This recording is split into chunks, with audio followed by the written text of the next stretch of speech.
Doom is one of my favorite games of all time. I could talk about it forever. It's one of those games I never get sick of playing or thinking about. As an engine, it allows for such a wide variety of experiences because it uses a very basic combo of movement and combat that can be contextualized in a vast number of ways by enemy placement, weapon and ammo placement and usage, and of course, level design. Doom is, to me, the peak example of how much importance level design has in shaping a player experience. Because its gameplay is so simple, the complexities come out mostly in how mappers arrange the maps so that they can carve out unique experiences in spite of, and sometimes because of, its simplicity. So for fun, I decided to do a Doom level tier list. Looking at the original Doom games, I wanted to ask myself some questions about what makes a good Doom level. But rather than just making a tier list, I wanted to play through the games and actually pay attention to the level design as I played, with the mindset that at the end of each level, I would rank it on a tier list that comes to represent what I think are the values to strive for in creating a Doom map. My method was to play through each episode of the original Doom on ultraviolence, starting each map on pistol start. I wasn't allowed to use any saves and I had to beat every map on ultraviolence. This proved way too difficult to pull off in the time frame that I expected. So I ended up compromising on two of the hardest maps in the game, reducing the difficulty just to make sure I could finish the game without it potentially taking days. Those two levels are levels I hope to come back to at some point and finish on ultraviolence. While my little self-imposed challenge was technically a failure, it's worth sharing the experience regardless, because I found myself developing a lot of insight as to what makes for good Doom maps. For me, what's most important about good environmental design in games is that the developers and players need to be having a dialogue with one another through gameplay. Players need to understand intuitively what developers want from them, and players need to have a sense of creative freedom and expressiveness, where players feel like they make decisions that represent themselves well in the world of the game, and that the levels foster this feeling. From this perspective, I was looking at Doom maps in terms of what experience the mapper seemed to want the player to have, and whether or not I felt like the design of the map contributed to that experience in a way that was engaging for me as a player. This video is quite long, so I've broken it up into parts. I play through each episode and deliberate on each of the levels and where they might go in the tier list. After each episode, I'll add some additional commentary which looks at the episode on the whole, as well as for the game as a whole at the end. I also gave each episode a score based on where I placed levels in the tier list. F tier maps worth 0 points, D tier worth 1, C tier worth 2, B tier worth 3, A tier worth 4, and S tier worth 5 points. This means that the max score an episode could get would be 45 points. Why did I do this?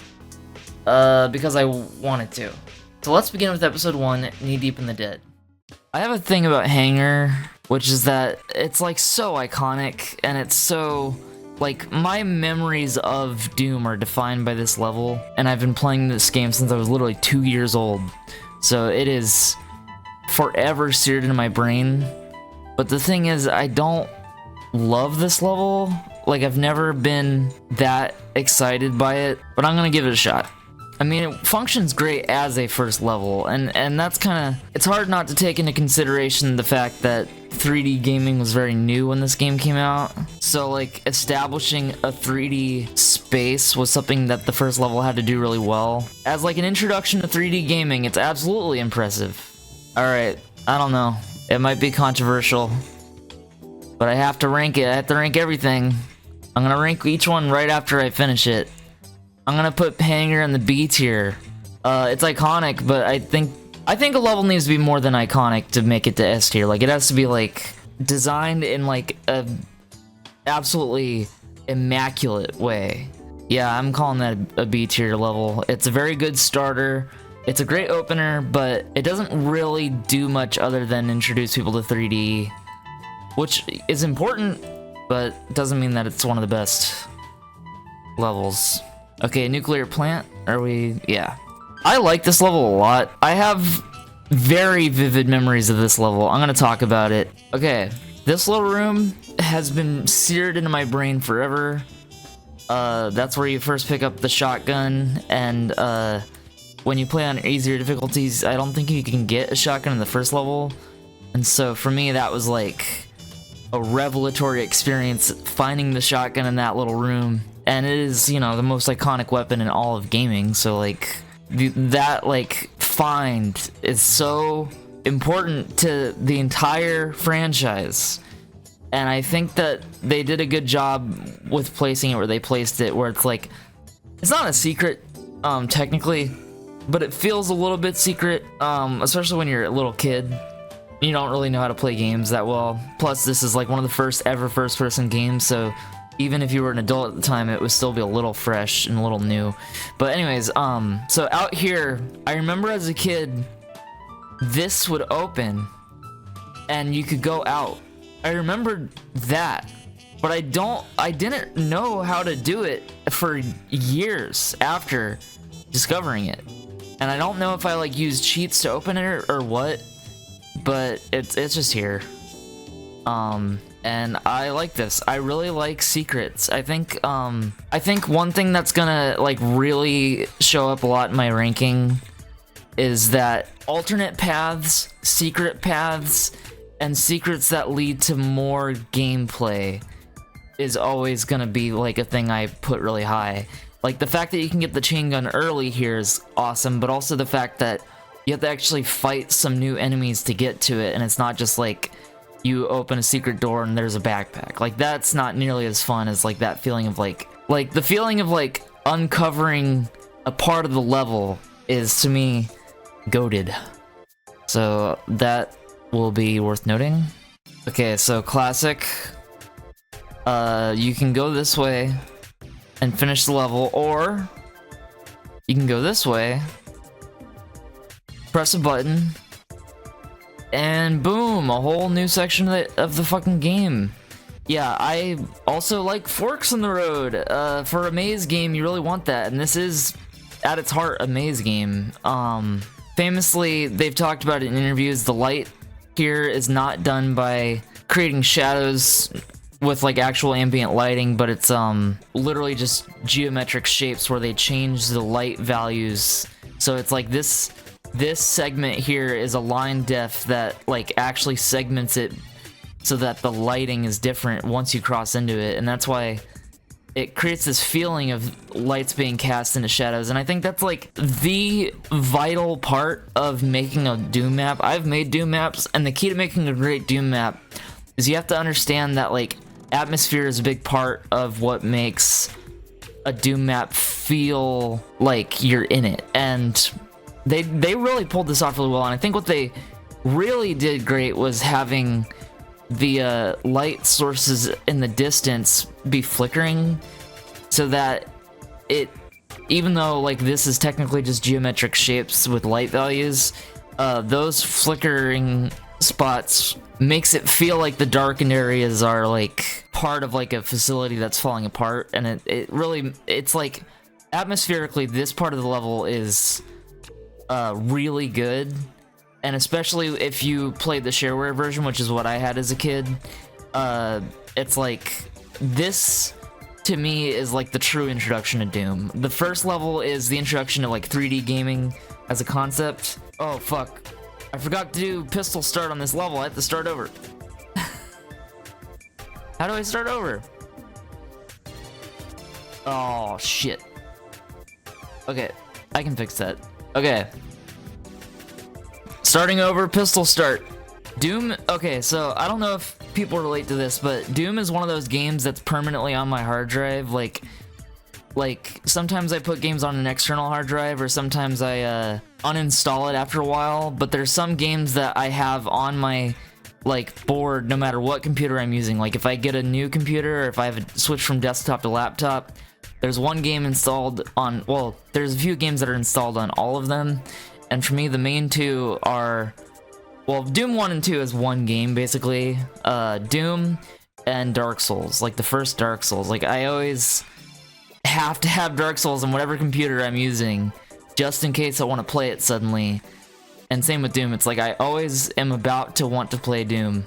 Like, I don't know, I shouldn't say this, but there were times where I was supposed to be doing Zoom classes in college where I was playing Doom instead of paying attention to the teacher. I was like practicing speedruns while they were talking about statistics. It's like, well, I'll show you a fucking statistic. Who's about to get world record? Not me, because I was not that good.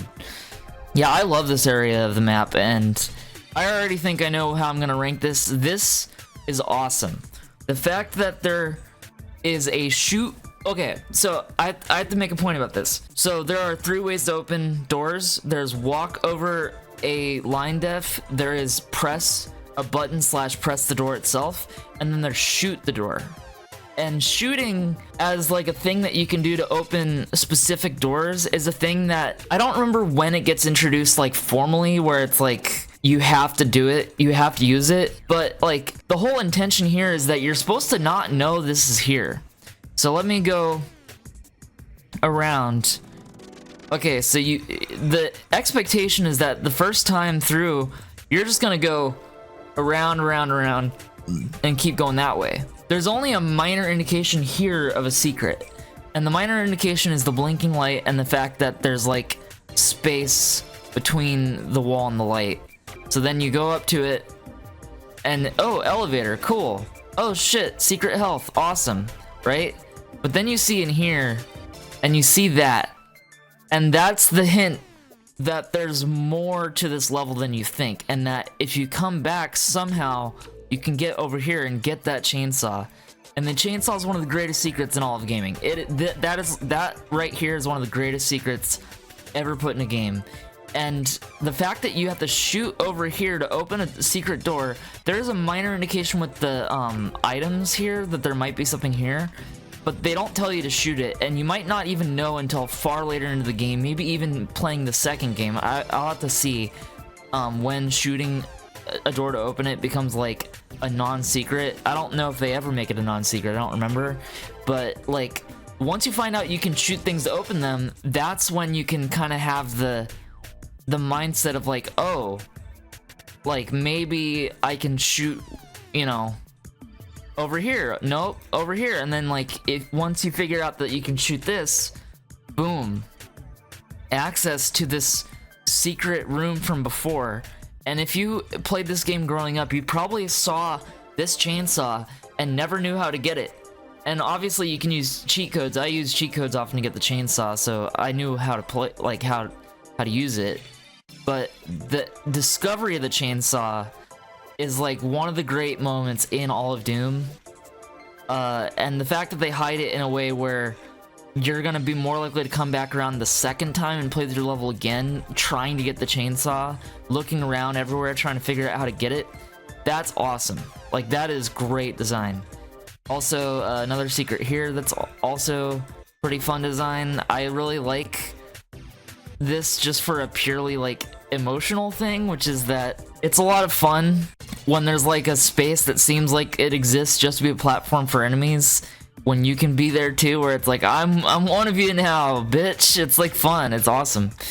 I hope it's not controversial for me to say. Nuclear plant, absolutely S tier. That is so much fun. Even just like playing it casually now, knowing where everything is, it's still fun. But the experience of discovering it, of discovering all the nuances, all the secrets, all the little things that make it tick. Nuclear plant is awesome. It is purely S tier shit. Okay. I actually don't know how I'm gonna rank this level. For the record, I mostly had the shareware version of Doom growing up, so I have the most familiarity of any of the levels in any of the games with E1, Doom 1. Let's go right first, because something they do in the original episodes is that they start with just one key needed, and then they start to introduce multiple keys. So I like that they have the forking path where seeing this informs you that you need the blue key, and then like it kind of funnels you into the right path. I think it's good level design when games make it clear when you're blocked what you're gonna need to do to get past that. And it's not just, oh, you need the blue key. It's specifically the fork in the path makes it clear where to go to get the blue key, which is the other part of the fork. Like, it's really simple design, but it's really effective. I really like this little secret where you can see those guys. I didn't know this until, like, I didn't really process this until I was an adult, that this window is meant to indicate a secret exit. I mean, I knew about the secret exit, but I never kind of connected the dots. This is a classic secret. Rocket launcher, shit. That's exciting. This is why I was doing pistol start. This is an example of really good design where starting with nothing, you can end up with everything if you know where to go and you know what you're doing. I like that this is again one of those things where the enemy platform is something you can come to later and be on it. I do also want to say I think this is a pit that you can't get out of if you fall into it initially. That's like one of those things that should mark bad design for a Doom map especially, but I'm gonna give it a pass. I love that reveal of more monsters. Well, it's called a monster closet. I think abusing monster closets can lead to not the best of design. Yeah, I love that. Yeah, monster closets are not something they should use like too often, but getting it right can be pretty fun.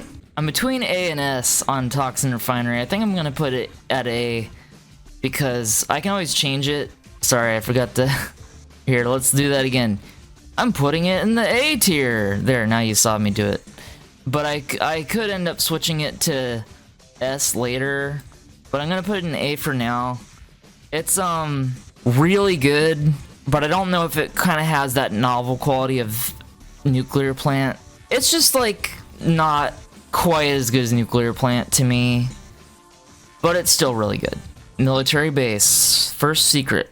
I think it's worth saying that we should grade secret levels on a bit of a curve because oh damn it. A big part of what makes it interesting is the fact that it is a secret level. So like they're not designing it with the intention of it kind of flowing into the rest of the game, although they could have done that if they wanted to. I honestly would have welcomed it, but like the like designer point of making a secret level is to give you something fun as a little reward. So like the goal here is not to make like a masterpiece of a level. It's to give you something that's like a fun little aside from the rest of the game. So I'm gonna keep that in mind when I talk about it. Health, health, health. Oh no, monster closet.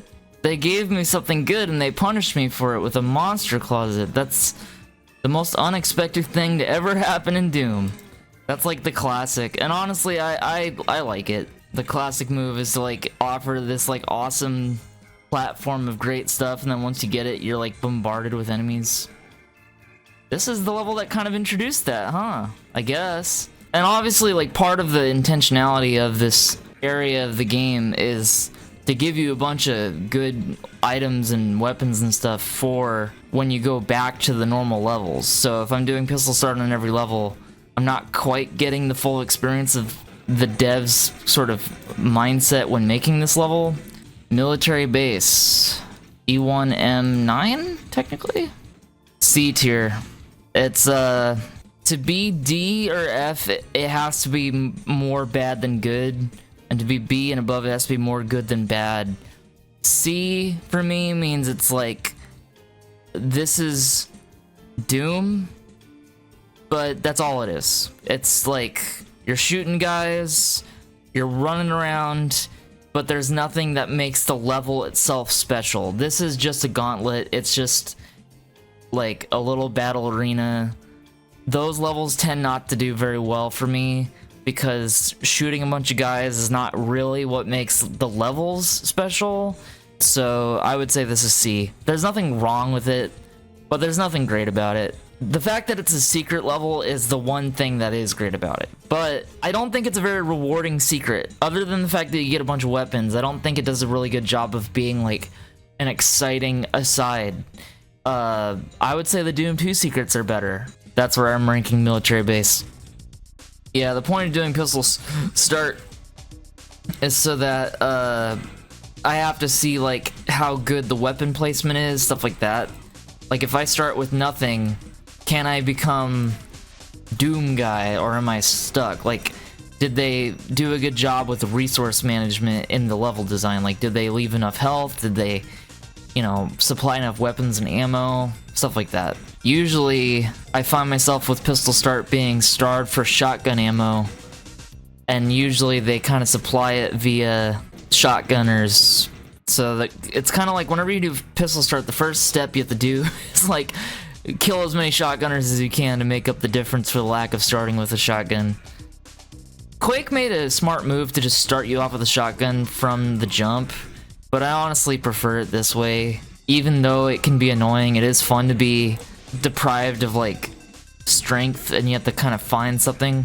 Something I like about the shotgunners being the way that you get shotgun ammo in a lot of levels is I like the enemies functioning as ammo. That's something they brought into Doom 2016 that I have mixed feelings on, but I'm glad they seem to have taken influence from the old games in doing that. My mixed feelings is that I think it's good to have both like in-level ammo and ammo that enemies drop, and if they put too much emphasis on having to kill enemies to get more ammo, it changes the flow of gameplay in a way that favors like endless combat. And honestly, like that's obviously the entire point of Doom 2016 and the new Doom games, but I prefer the old style. I prefer it being more about exploring. Like I like the exploration elements of Doom, and if they, by putting too much emphasis on the combat elements in the new games, it just kind of doesn't feel as much like Doom to me. Like Doom is of its era and they updated it in a way that makes sense, but I like the of its era elements, and I honestly think that a lot of what Doom was doing is making a comeback. Like a lot of the outdated elements of design that by 2016 were seen as like kind of cheap and hokey are now just like the indie market. Like the indie market's all about like returning to old sort of design decisions that have become outdated and then updating them without like changing the spirit of them. I really like this little maze. This famously used to be a swastika and they changed it because a veteran was upset. The intention behind the swastika was not anything offensive. It was to call back to Wolfenstein, where they killed Nazis. So, like, I think the swastika idea was in poor taste because if you don't know the reference, it is just like weird and unpleasant. So I'm glad they changed it. But like, if that was in a Wolfenstein game, I think it could be kind of an interesting decision. It's just that in a Doom game where it's not about killing Nazis, it's just kind of weird. I already know where this one's going on the ranking. Command control, B. It's pretty standard. The thing that I think it puts it above something like military base is that it's a bit more about exploration. There's a little bit more nuance to the design, but that level is just straight up like standard Doom maze crawling stuff. There's not any like interesting secrets. There's not really any like awe-inspiring moments. It's just standard. But yeah, like I would say overall, like the overall standard of episode 1 is pretty good, but its heights aren't necessarily the heights of Doom overall, I would say. Although Nuclear Plant is straight up like one of the best levels in all of gaming, and that might not be the last time I say that. Phobos Lab. I always found this opening area kind of interesting. The fact that it starts with a river of poison or acid or whatever. Toxic waste, or it's you know, you gotta love the campiness of how they kind of built everything around just like generic B-movie tropes. That's awesome. I always really liked this walkway thing. And then famous secret, which is very useful for speedrunning, is that when you're out here, it's like, oh no, I'm stuck. Wait a second, this one's a little different of a color than the rest. Click. Oh my god, it was a secret the whole time. Now I'm back. That's fun. Plus, I think it's great design to hide some of the better weapons behind secrets, so that if you start with pistol start, and you know what you're doing, you can quickly get a good arsenal going. I like that. That's great design. I've always had mixed feelings about this room that I'm about to enter. Okay, let's do the secret. So this is a really interesting secret. I'm gonna talk about it for a second, but I gotta kind of clear some space first. So it's a double secret. This little notch is like the minor indication that there might be a secret here. You click it, and then there's basically no indication from here that there's going to be another secret. But if you click here, another one, and then another one after that. I really like that design. I think it's really clever. I just kind of wish that this outer area would lead to like more combat, or like a new area, or wrap back around to like another part of the level. But I can't complain too much. I think overall that's a great little moment. My mixed opinion has always been on this level has always been that I have no concept of how to get back to the main area. So I do now, but growing up I always didn't know what to do when I got down here. Like, you would go down, press a button, and then these things would lower, and then it's like, do I ride them? Do I have to press the button inside? Because up there's a button inside of it. It's like, what do I do? But it turns out once you press that button, it just opens up a new area elsewhere that they don't tell you about. That is a problem for design for a game like this. You need some indication of what the button has done that allows for progress. The problem, and why I had that confusion growing up, is because when you press that button, it causes these things to go down. So that is an in-room indication of like what the purpose of that button is, which then does not further indicate like what else it did, right? And so like technically it's not the button doing it. It looks like it's a walkable thing where you walk over the line def, but if not for the fact that these elevators went down, you would kind of get the impression that that button did something elsewhere. But because the elevators go down like around the same time that you press it, it kind of creates this impression that that is the next part of the progression, and then like you have to just like kind of intuitively kind of explore more to find out that that's not the way to go. I do love this secret. This secret is great because there's like so many different things it does. It can teleport you back here, it can put you back out to this spot, and if you have a blue key, it can progress through that area or whatever. Anyways, so that room is a minor complaint. It's not a game-breaking thing. I would say that problem of like not having an intuitive sense of what the buttons do or how to progress becomes game-breaking in TNT Evolution, which is why I think when I made a ranking of my favorite Doom games, I ranked that dead last. I do like this button here secretly being a door. Whoa, what just happened? Oh, come on, please let me through, please let me through, please. Okay. Alright, Phobos Lab. I don't think it's that surprising, but I'm gonna put Phobos Lab in the A tier. I'm gonna put it ahead of Toxin Refinery. I think this level has a lot of cool things going on in it, and the only thing that keeps it from being S tier is the counterintuitive button pressing in that one spot, and also I don't like the overuse of monster closets specifically in that room. It can be cool. I don't think monster closets are always the way to go. Like, I thought the monster closet worked better in Toxin Refinery because it was a surprise ambush for a secret exit that you don't have to go to. You can just back out and be like, nope. But like in this one, they trap you in a monster closet, and that's always a little less fun than having like defensive and evasive options. Just having to gun your way out of a situation is like, it's more fun when the level design allows for it in a more interesting way, but just like literally just being stuck in a corner isn't a very fun thing to experience. And so that's the one, those are the two things keeping it from being S tier for me, but it is one of the better maps of E1. Which one's next? Central Processing. Oh man, I'm not excited to get to episode 4 at all. So this is a great example, a counter example to the previous level. This is a monster closet trap where you're stuck in a room, but the room is much more spacious and gives you a lot more room to move around and kind of do evasive maneuvering. Like, this is what I would want from an ambush. Although I do have one complaint, which is that the door just being locked for like a preset amount of time, to me, is less interesting than like having an option for a button press that, like, maybe it's in an obscure spot and you have to find it.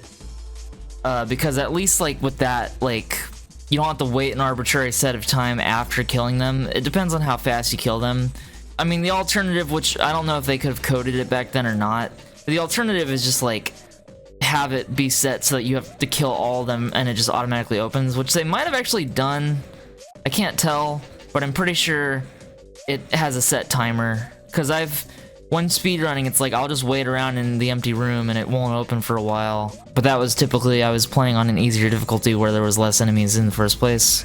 I think toxic waste, like, environmental damage, while it's an interesting concept, I think it is, like, one of the things that you should use very sparingly in a Doom map. Like, it should gain access to better perks, or it should, be, like, a temporary hazard for a bad decision. And then it could also be part of, like, an environmental storytelling thing. But other than that, like, overusage of toxic waste and lava and stuff, like, can actually get really irritating.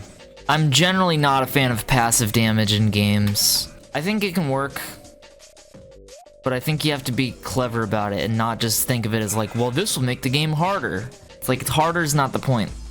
The point is more engaging. And if passive damage makes an experience more engaging, then it's worth it. I'm complaining about Dark Souls 2 without complaining about Dark Souls 2. I'm working on a video about Dark Souls 2, actually. See, like, this is a good example right here. The toxic waste is easily avoidable, so it's a mistake to fall into it, but it's not, like, an egregious, like, potentially, like, game-destroying mistake for the player. It's just like, oh shit, I'm gonna take some damage because I'm not being careful. That's a good way to do it. I like this maze. I like the arrow pointing at the door. I think it's cute, but it's already a different color, so it's already obvious. That's a very weird decision, but it's not a complaint. Although I had the light thing, so maybe it's a little harder to see elsewise. I don't know why I've started saying elsewise. That's not a thing people say. That's like it's like an old fantasy. Like I'm a fucking elf. Elfwise. Fuck it. I'm just gonna say it. I'm gonna be that. I'm gonna be that bitch that uses like old-timey terminology that like nobody uses anymore. Oh, okay. So it's just that. See, now the natural progression's all thrown off, but that's not a complaint. That's actually a cool thing about secrets.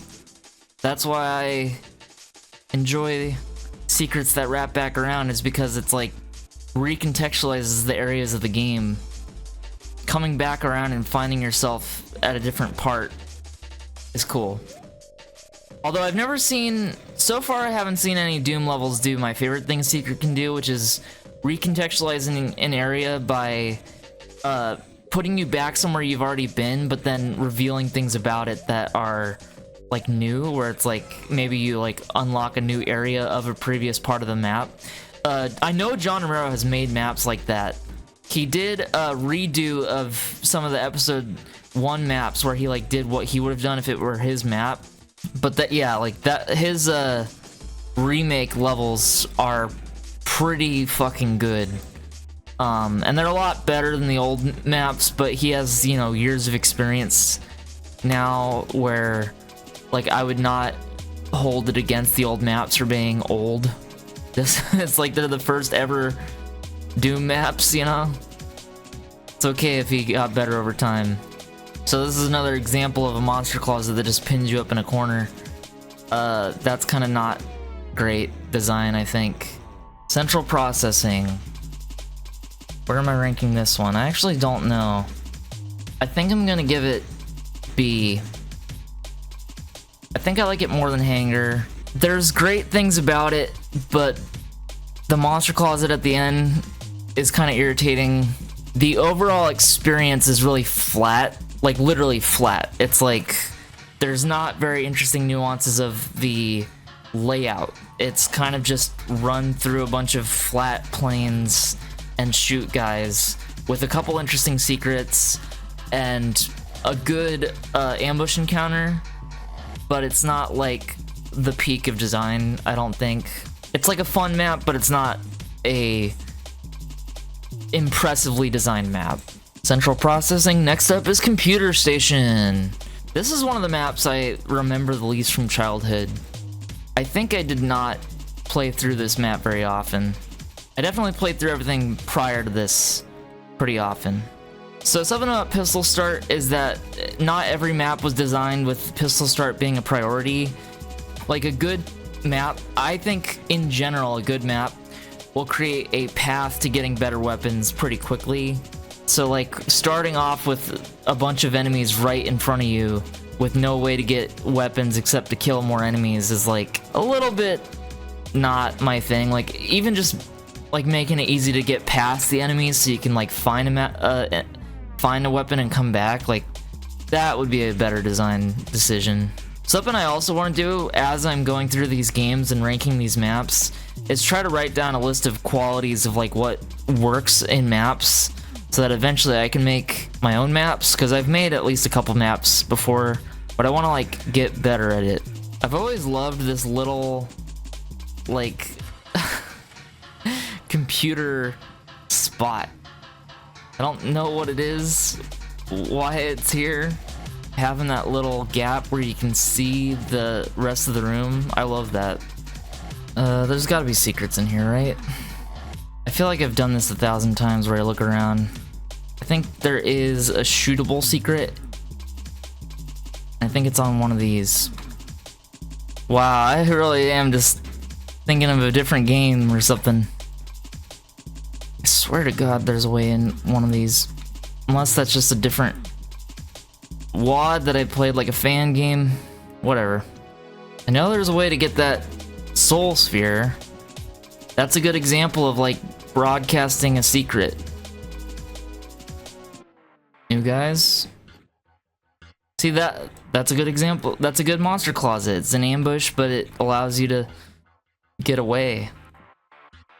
I mean, it's not the best example because it's too easy to get away. Now I'm being hypercritical. They can't get anything right. I mean, I haven't even put a single level in the D tier yet, so as far as I'm concerned, they're doing good. Like, episode 1 is a good episode. I'm gonna be in this level for a little longer, I think, to try to make sure I didn't skip any secrets. Oh, I know. Duh. Nice. Is there a radiation suit? Because I am fucking low on health. Oh yeah, there it is. Nice. There it is. Yes. That was awesome. See? I fucking knew it. I knew it. I knew there was a secret. Looks like I've been basically everywhere except for out here. Nice. Finding the secrets helped. I'm bumping it up a whole tier. Alright, computer station. Let's go back to the tier list. Computer station was going to be a B tier level. But once I found the secrets, I'm willing to bump it up to high A tier because the secret required some clever thinking. You had to figure out how to use the lift to jump over the ledge, which is, I think, great. The reward was really substantial. We not only got a soul sphere, but we also got a button that clearly would help somewhere else, with also a computer map that helps you understand where it would be, which led to a chainsaw. The chainsaw wasn't very useful that late on the map, but it will be useful if we think of it as a non-pistol start playthrough, because the next level you could use it and it would be really effective there. And one of the secrets led to an outdoor area where there was more enemies to fight and some power-ups. So the secrets led to more map, more gameplay, and better resources, especially when you're kind of low on health. Like the Soul Sphere came in handy really well. So that was great design as far as the secrets. The reason it's not S tier is because the core map is a little bit kind of just monster spamming, and a lot of hallways that kind of blend together in a way where it's easy to kind of run around in circles. Because, okay, so here's the thing, right? I think the maze-like elements of Doom are great. I think that it's not necessarily the game's fault if you're not paying attention, but a great game, like great design, will work even if you're not paying attention by having really subtle cues that are more obvious if you're paying attention to them. Like, for example, changes to the environment around you to indicate that you're in a new area is like a good thing. Like the most extreme case would be like you go from sci-fi to hell, like suddenly you're in a hell zone, and that tells you that you're in a new area. Or like all the walls are green and suddenly all the walls are blue. Like those are pretty extreme, and it's not that this is like too subtle, but I think it could benefit from the areas being a little bit more distinct so that you're kind of passively being guided to the right path, even if it's supposed to be maze. Like, you do want to be generally being guided to the right path. So E1M2 does that perfectly. Like, even if you're passively playing the game, it does make it kind of apparent where to go next. Whereas E1M7, it's like a little bit less clear. And like, there have been times in the past where I've been playing the level and I couldn't figure out where the next door was that I needed to find, because the doors are not usually broadcast to the player in that level. It's sort of like there's a hallway that goes forward and then the door's on the left, and you're not even going to see it on a first pass if you're just going, like, if you're passively playing, you're not going to find the key doors, where you kind of want the key doors to be very apparent, like in Toxin Refinery, where it's like, it's a dead end that leads to, that is made a dead end by the presence of a key door. Like, that's level design that I think, even though it's a bit more simplistic, I think it does a better job of, like I said before, having that dialogue with the player, where the player is made to understand what they're supposed to be doing in the moment based on the devs sort of guiding that. And that's the one thing that I think holds Computer Station back, is that it doesn't really do a good job of guiding the player. That said, the secrets made up for a lot of that, where the secrets did actually kind of guide the player a little bit and kind of push the player into new territory that was like intrinsically rewarding and extrinsically rewarding. So that's great design. That is A tier, solidly. Okay, next we're gonna finish up episode 1. Pistol start. Phobos Anomaly. Classic fake out where a bunch of demons are like in your path, but they're easy to kill. They give you a computer map very early on so that you know what you're up against. I kind of like that. I'm gonna have to rank this one a little bit differently than I ranked the other ones, because this is a boss arena map and not like a meant to be a sort of more comprehensive experience. This little shot right here, it's just so awesome. I honestly think on Ultraviolence, the presence of all these specters kind of holds the experience back, because I actually prefer it just being like a 2v1. Like, they're not hard to fight, there's just a lot of them, and they honestly get killed by the bosses too easily anyways. And it kind of blocks the bosses from access to the player. Like, they get caught infighting, and then it's like not really a boss fight suddenly.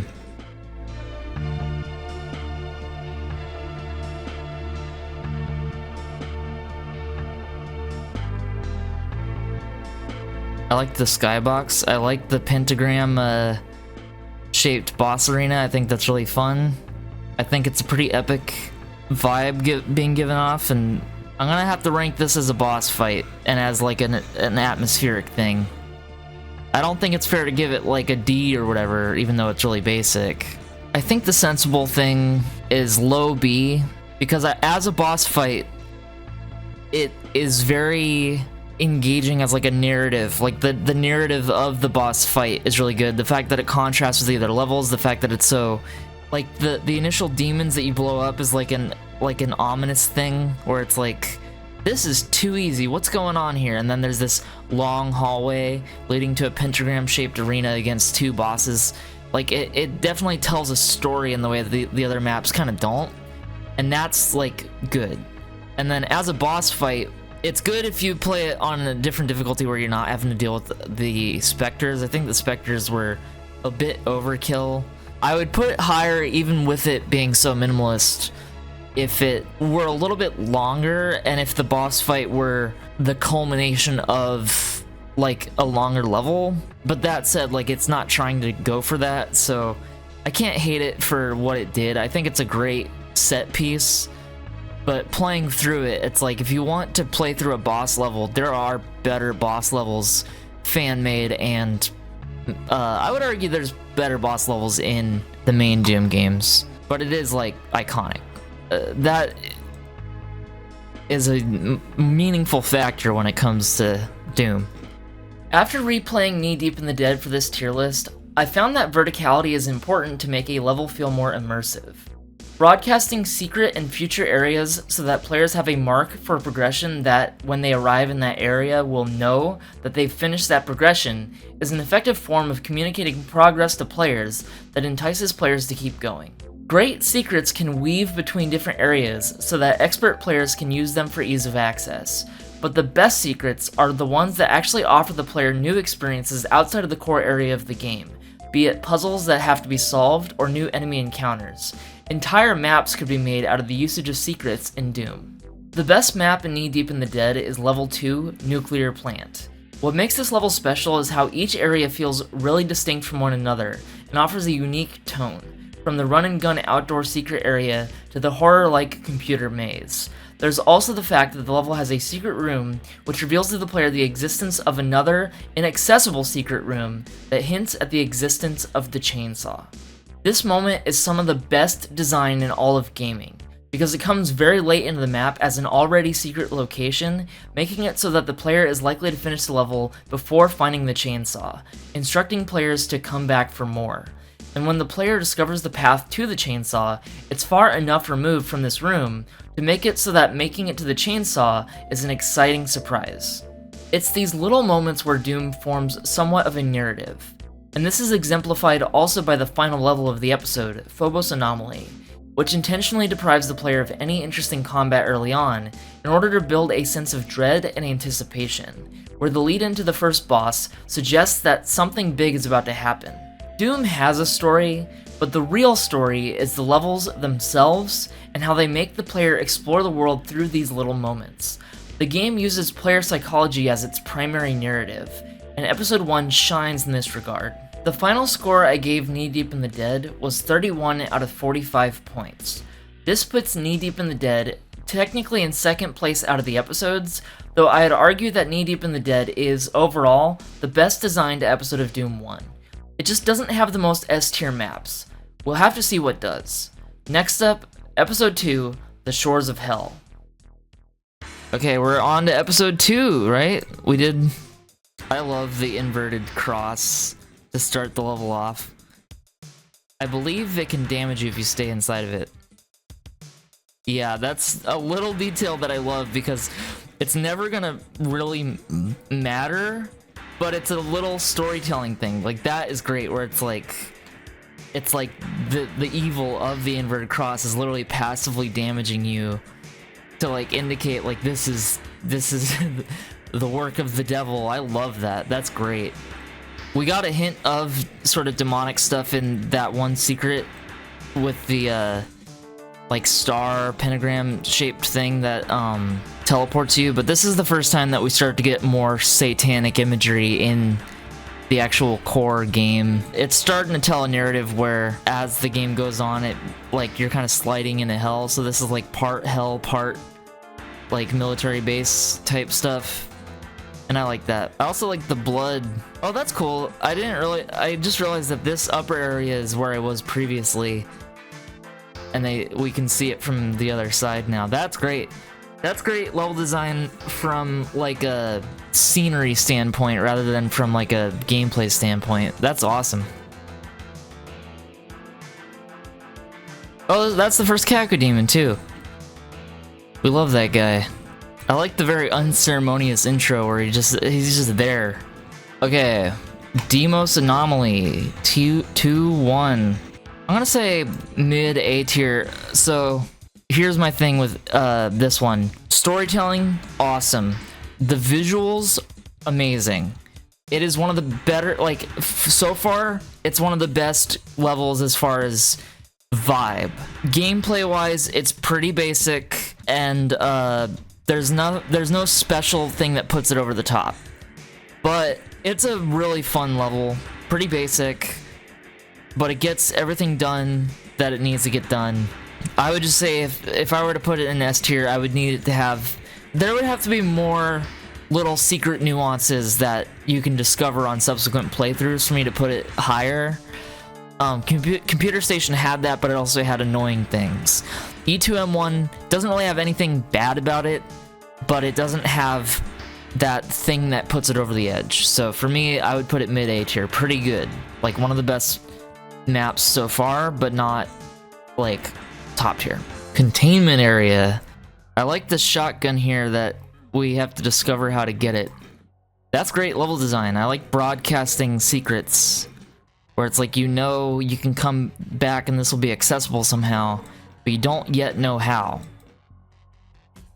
Is that it? Okay, pretty simple. Still cool. I like it. This thing here. Shotgun ammo. Nice, a lot of it. That's great. That's amazing. I love that. That's great design because hiding like a stockpile of ammo behind a secret is like when you're deprived of ammo, like I am with Pistol Start, you want to have easy access to a way to get more ammo, but making it so easy that it's just like you basically start with ammo by default kind of removes an initial challenge that I think is worth having. So I would say that's great design because once you know it's there, you can just kind of, once you know it's there, you can like just go back and grab it every time. This is definitely like, this level establishes like what Doom is after you've become acquainted. Like the shareware acquaints you with Doom. This is like, you know Doom now. We're gonna start throwing some challenges at you. I believe this is the first level that introduces a crusher. These little spots are odd. I kind of love it. I like this little X. The environmental, like the vibe is a little bit underwhelming, but they make up for it with some cool little nuances for sure. Okay, this one, I like that there's a little maze here and that the ceiling tells you where to go. I like that. That's great. I'm like trying not to say too much of my opinion right now because I don't know if it's gonna be a hot take or not. Oh man, this is sick. This is, wow. I forgot about this room. I like the, see, this is a good example of an ambush. Well, it's not an ambush technically because you opt in by pressing the buttons, but it's like they give you ample space to work with to play defense, and they reward you for opting in. I like that there's this little hole in here. Oh shit, chainsaw. No, we're not doing this. We're not doing this. We're doing this. Okay, get it the fuck out. Don't bother with these guys. Wow, that's cool. I don't even think I've ever seen this. That's awesome. Containment area. Top of S. That is the best level so far. That level is amazing. It's full of such little nuances. There's so many things to discover. A lot of the discoveries are little puzzles that you can solve on your own by being perceptive enough. Like little spots that you notice where there's an entrance that you might not otherwise see. The areas all feel pretty distinct from one another, while also kind of feeling like each one has its own little sort of narrative of discovery where you're finding all these great items, you're finding great little rooms, you're finding like little gauntlets on the side. It's an amazing level. The two things that I would say hold it back from being potentially like all-time greatest are the aesthetic is a little kind of dull. Like it doesn't have like the like visual flair of some of the better Doom levels, at least visually, and then it doesn't have like an interesting atmosphere, like a ludic arc like some of the levels do. It doesn't feel like it's building up to something. That said, so far, best level I've played. You know, it even could be the best level in all of Doom 1. I'm not sure. I have to play through the rest, but it is like top tier as far as like you can get lost in it, and getting lost is just as rewarding as knowing where to go. Yeah, I mean, it's amazing. Containment area is a S tier map. All right, let's try Refinery. I love the guts. I love when the floor is guts. It's so goofy. I wonder if punching this guy's lights out will do much. I'm gonna try to fight him with my fist.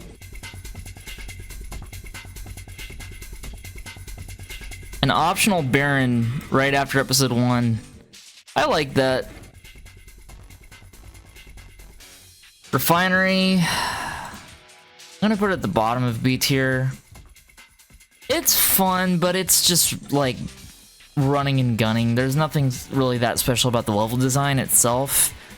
It has a fun little encounter with the Baron of Hell, and it has some interesting sort of finds that you can get, as far as you can get the plasma rifle first in the game there, and that's fun, but it's not like an exciting find. It's not like a well put together secret. It's just you just happen upon a good weapon. I would say that's low B tier. What's this one called? Demos Lab. I love this room. I love the blue. I like the sharp change in aesthetic. That's one of the more fun things about Doom, is the lack of regard for like aesthetic cohesion in favor of just like expressiveness. Like, it's just more fun to see bright colors and like sharp contrast than it is to see something that like looks particularly coherent. That said, when something does both, like it can look really stunning and be coherent, which E2M1 had that. That's like good.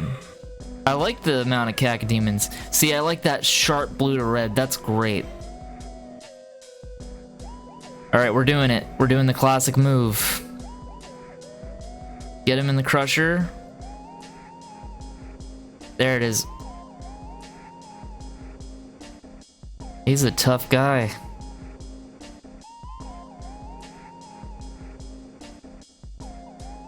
Gonna keep going until he's dead. Yeah! He got crushed. Wait, that guy's out? I didn't kill him. Oh my god. Came in at the best time. He couldn't take it anymore. He's like, send me back to hell. Another secret. I love this teleport that puts you in the back end of like a fight, where you can sneak attack and shoot him in the ass. That's great.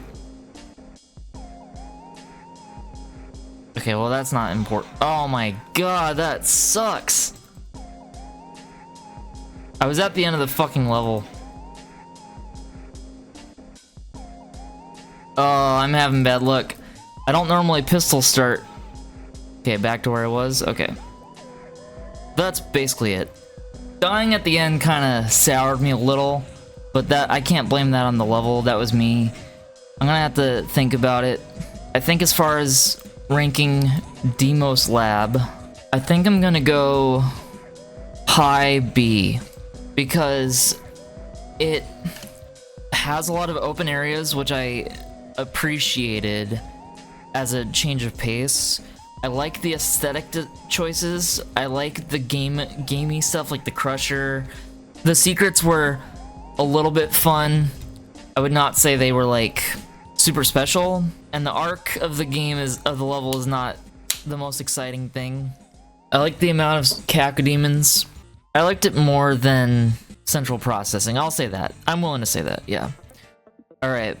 Pretty standard level, but it has its perks. This one I'm very curious what I'm gonna think, because this is one of those ones that I go through so fast and I never explore all the details. So I'm very curious how much I've been missing out on. This is very maze-like. I mean, that was true even when I was speedrunning it, but this is like you can get lost in it forever. Oh shit, what's down here? Oh, I thought I saw a red key for a second. See, I like see, that's a good usage of toxic waste, is like a hazard that falling into it's a problem, but the solution's not too rough. Like, you just have to figure out where to go, and you're back out of it fast. Being stuck in it for extended periods of time is annoying. It's not fun. You can make it fun if you have, like, really clever level design, but it has to, like, that was more likely to happen with, like, fan games, because it would have to be a gimmick where you're stuck in it for long stretches of time and then you have to, like, re-up on radiation suits to stay alive longer kind of thing. That's not the kind of thing like a traditional Doom map should do, so, yeah. This level kinda is understocked with weapons. I'm using a lot of shotguns. Like, I definitely feel like I should have more chain gun ammo at the very least. What the hell? That's cool. It's like a weird little detail. Kinda similar to the previous, the inverted cross. I know where the right way to go is, but I'm trying to figure out all the wrong ways to go to see where they lead. Because really, what you're supposed to do is go through this door, go this way. Wait. Did I already fuck up? Yeah, okay. Go this way. Anyways. I know games. I know what I'm doing. Whoa! I was looking for this room. I remember this part. Oh, this is sick. That sharp contrast makes it eerie. See, this is what I like with... That was like a reverse ambush. I was the ambush. That was fun. I love the red doors, or red walls. The red bricks. My map, I should show off my map. My map used a lot of the red bricks. My map sucks. Command Center. This is the second map called Command Center, right? Or no, Command Control, okay. Command Center, I'm gonna put low A. That's like the first, like, full-on maze crawler of the game. And I like the maze crawlers as far as, when you're playing the game, you don't want to be overwhelmed by combat, and you don't want to be overwhelmed by, like, getting lost. And that level does a good job of kind of guiding you to the right place to go, while also being a genuine maze, and then also having encounters that like allow more enemies without being overwhelming. Like, they give you good supplies. It's not, they don't give you the best supplies, but they, you know, it's like, if you find the plasma rifle, you're good to go, and I like that. I think it's good level design and not particularly noteworthy as far as theming or aesthetic or anything like that. So I would say it's overall a good level, but it's not like I would put it above B tier, because if I would enjoy coming back to that level more than something like Hangar, as far as like, if, like, say you play the same level 10 times in a row, that level would be one of the more fun levels to play over and over again. So it, like, as on a pure level standpoint, I would say low A tier. All of the Damned, pistol start. This one's gonna be kind of weird to start because they give you weird options. You start with not a lot of health, well, sorry, not a lot of ammo, and then immediately have to face against a cacodemon. Very strange decision. I don't know if I've ever been back here. Oh, it just goes back to where we started. Interesting. That's really funny. This door is supposed to, like, imply that it's like the entrance from previous levels or like different, like from outside, but then it right behind it there's just nothing. So the door's just there. Like they don't. That's just really funny. Well, he got stressed. He couldn't even shoot in the right spot. He's like, ah! He just shot in a random direction. All right, one of the best parts of the game. Here's the hope, and I can pull this off with 8 ammo. Okay, exit. Oh my god. Fuck! See, my thought was get here with more health and ammo, skip a lot of the enemies, and then do this part the way that God intended. Oh, there's a fucking health right here too. I should have just gone for that. See, that was my bad. If I knew, well, I didn't know about it, but if I had known. I keep putting everything in like higher tiers.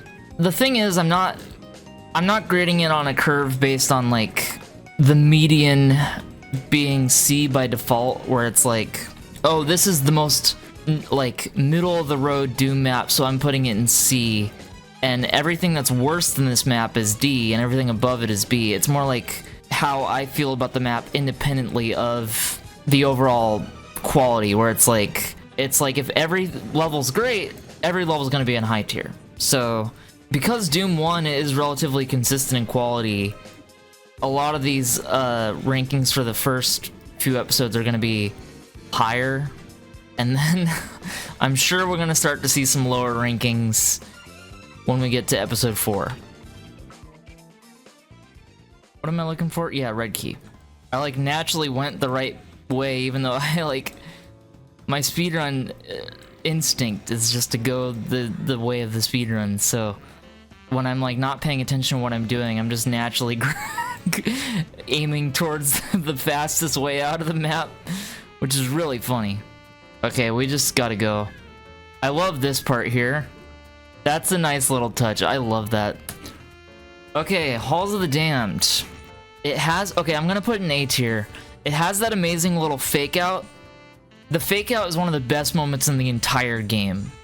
The fake out exit that just drops down to like an ambush. That is one of the best ambushes in the entire series. It's one of the best moments in this game, and I love the aesthetic choice to have the exit room be blue and then the ambush leads into a red room. I really like, there's a lot of interesting aesthetic choices in this level. I think it's one of the better maze maps. I would say I would put it above Toxin Refinery. I would put it above Deimos Anomaly. I would say better than Phobos Lab. Do I like it more than Computer Station? I'm gonna say yeah. I think I like it. The ambush does a lot for that. I think it's not S tier, but it's high A tier, yeah. Absolutely. Spawning vets. This level, we'll see how I feel about it. Oh my god, I need a fucking weapon. This is an example of what I mean about pistol start, like, modifying whether or not a level is gonna be good. Because if it takes this long to get another weapon, that's like actually kind of bad design. I shouldn't be getting cells and not a shotgun. Okay, see, like I finally got a shotgun with 48 ammo because I got so much ammo without any guns around. They should have guns for pistol start purposes. Love this room. I love the sharp changes in tone. That's part of the fun of Doom, is it feels really arcadey. They're really not being very nice with the amount of ammo they're giving. 8 shells. I do like these little rooms. I think little rooms in Doom are underrated. I like the little computer hallway too. I like the sci-fi aesthetic a little bit more than the hell aesthetic when it's done really well. But on average, the sci-fi aesthetic is kind of not as good. Spawning vets. I think spawning vets is gonna go to low B tier. I like some of the set pieces. I like some of the aesthetic clashing and kind of the hell kind of breaching into sci-fi stuff. the layout wasn't ideal and the lack of ammo was a serious problem for it. It's still not C tier because it's more interesting than it is not. Like I said, things aren't gonna be hitting C or lower unless it's like C tier means I could expect an average fan of Doom to make that level. Whereas like special nuances will put it above C tier, and really egregious things could put it below C tier. And right now, nothing is quite C tier that I've played, except the first secret. Tower of Babel, this one, pistol start's not gonna really make that much of a difference anyways, but we're still keeping with it. Because this level gives you hella ammo. I have the most nostalgia for the episode 1 boss, as far as the arena, but I'm just gonna say it now. This is my favorite boss in the original Doom. The arena is really simple. There's nothing that really like special about the level design. But when you got a big ass cyber demon, you don't even need any of that shit. Oh, there we go. Sorry, I had a sneeze coming this entire time. Okay, let's get more ammo.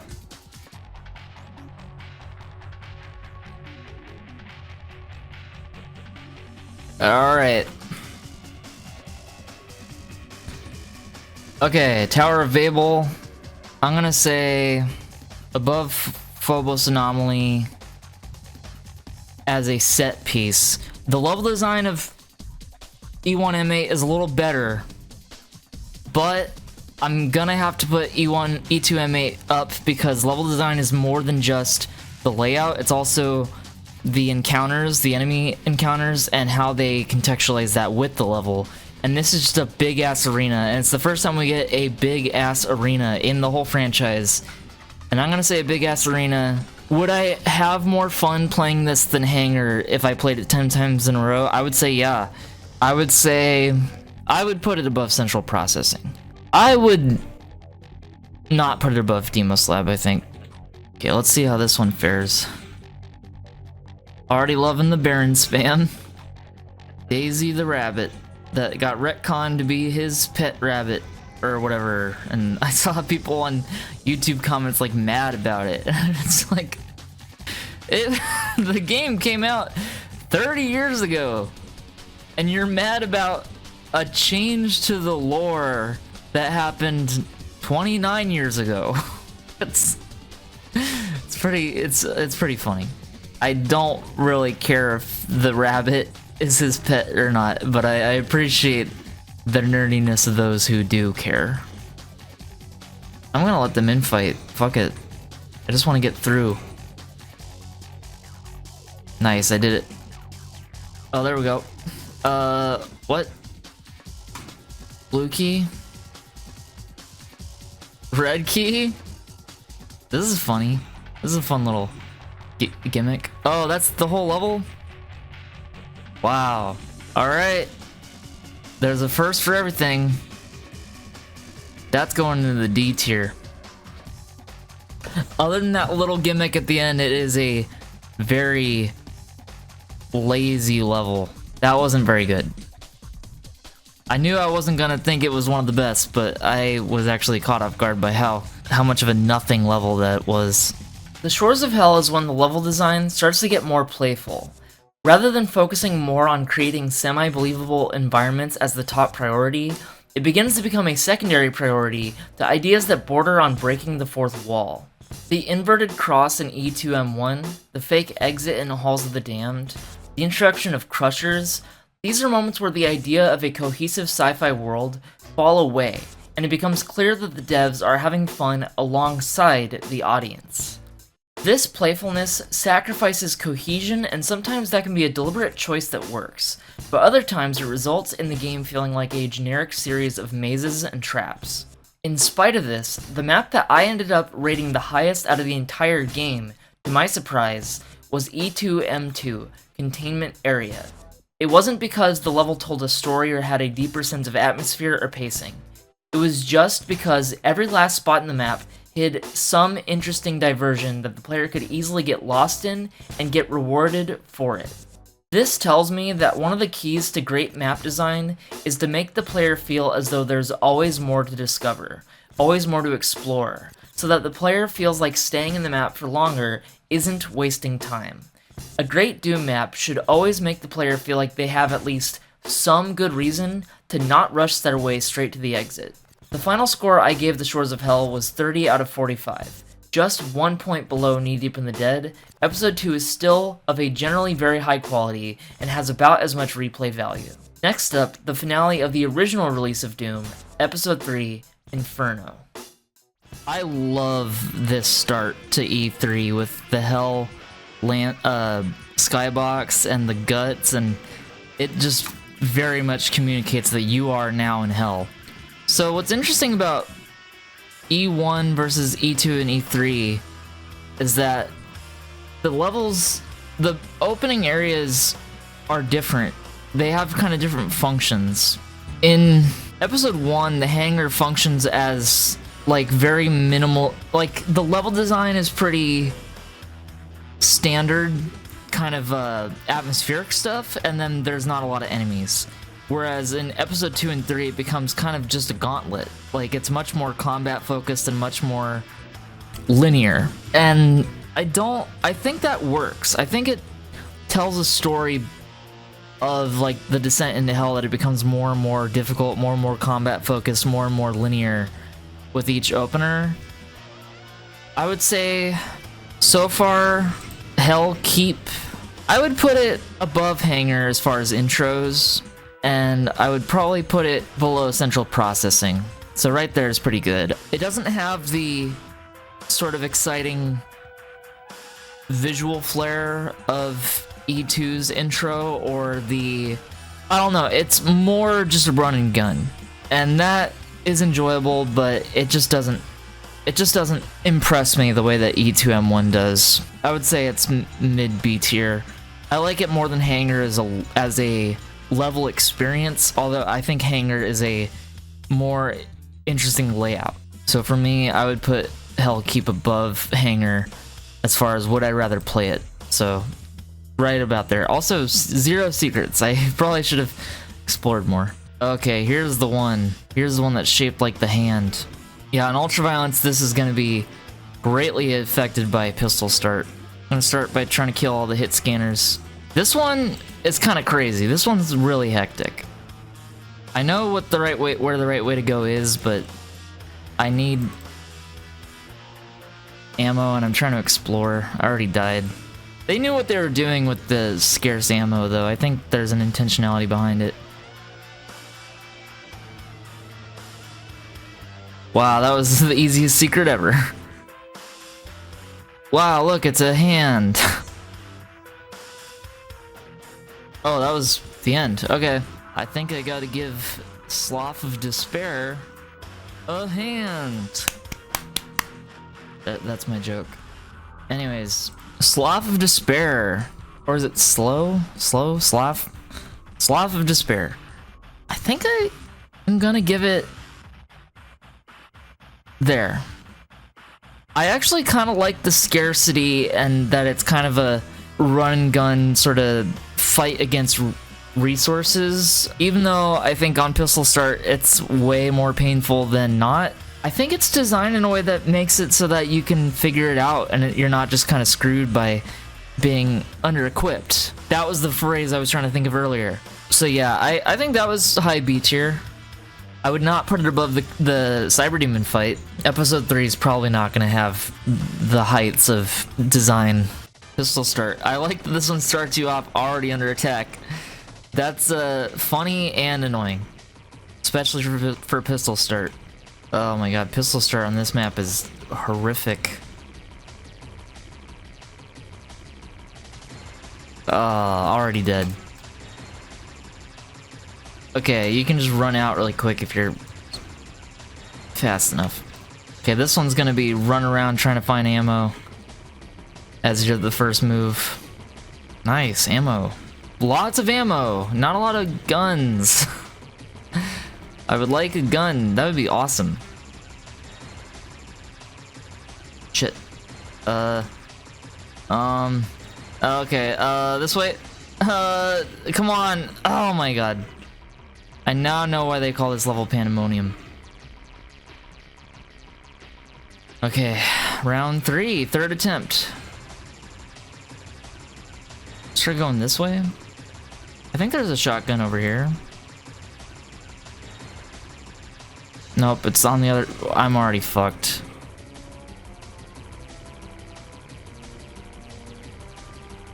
First ever fucking gun. What the hell? Why does it go straight from blood to lava right there? That's odd. Well, I have a shotgun. And I have no ammo for it, so I'm fucked. Come on, invulnerability. I need it. I need it. Get the fuck out. You're literally. Oh my god. Oh my god. No, please. Please let me through.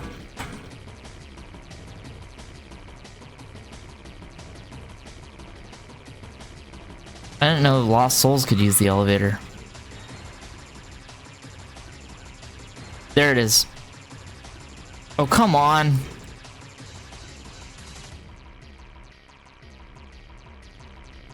The only way out is through. Okay, so it looks like the path to a shotgun is just go up here, press this, that lowers, and then wait a second. And then I'm armed, but not necessarily dangerous. Oh my god, another sneeze, please. Ugh.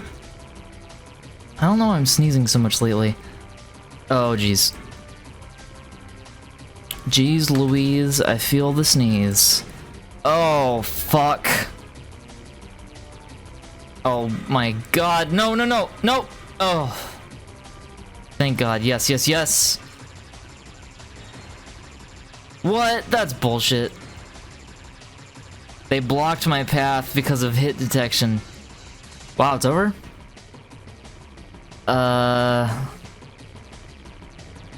Look at the face. Do you see the... There's two faces. Do you see them?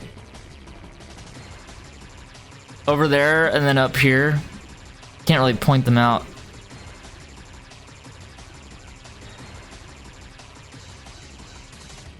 Do I dare?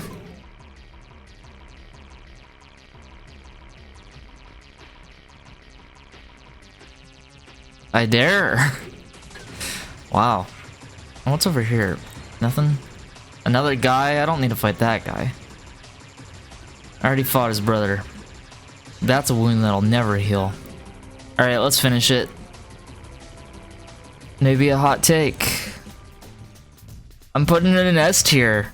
It is a nightmare map.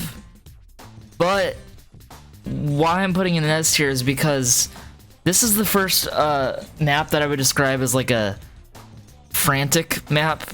A map where you're just having to think quick on your feet and kind of have like that almost sort of governed by instinct approach where instead of trying to find all the nuances of the level, you're just trying to survive.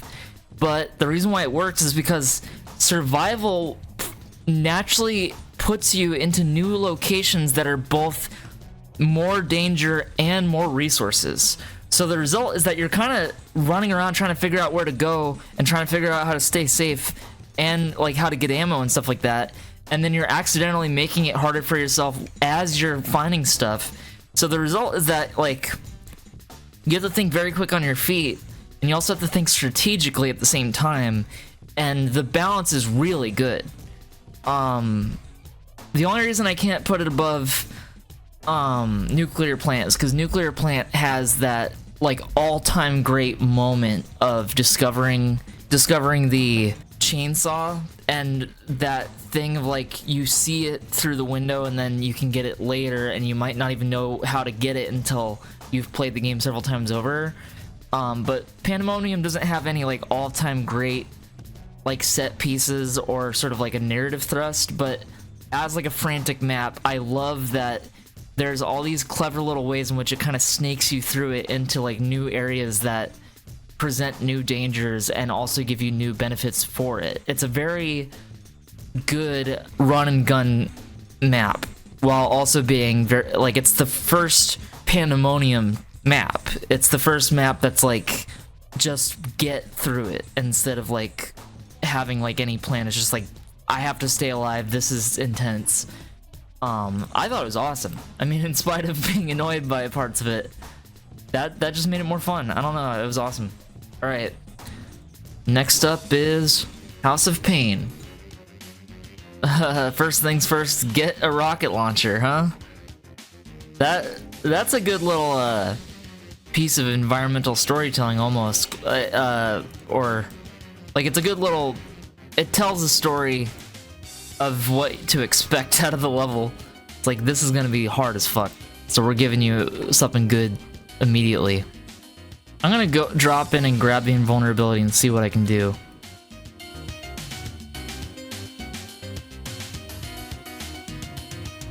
So this is... I am stuck, huh? This is a permanent death? Well, not permanent death, but... instant death, I guess, or...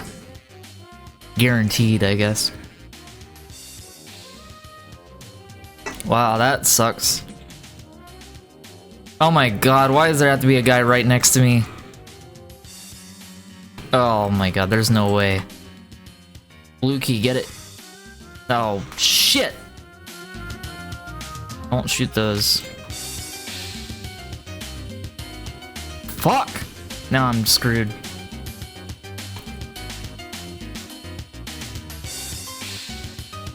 Oh my god, no! Oh, that was rough. Let's have infighting, huh? Oh shit.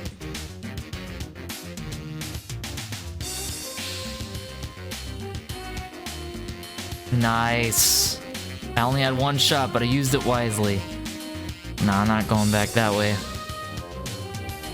That was a bad idea.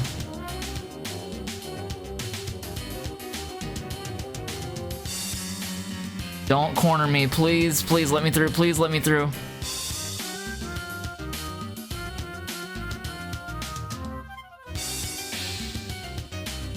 Fuck! I need ammo. I just don't know where ammo is that I haven't already grabbed. Oh my god. That is much... That's much more ammo than I needed. That's really funny. No, back up, back up. Not worth it. This level's a different beast from Pistol Start. Nice.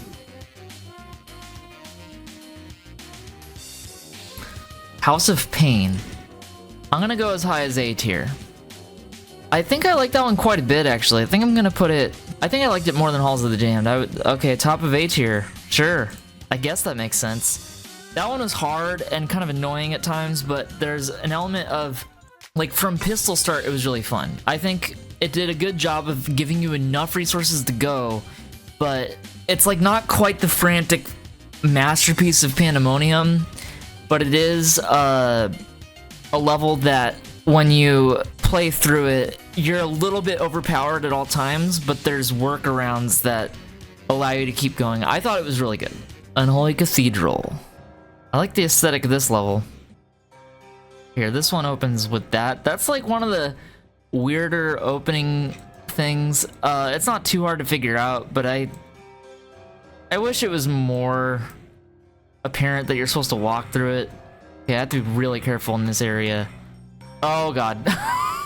I did not know about that guy.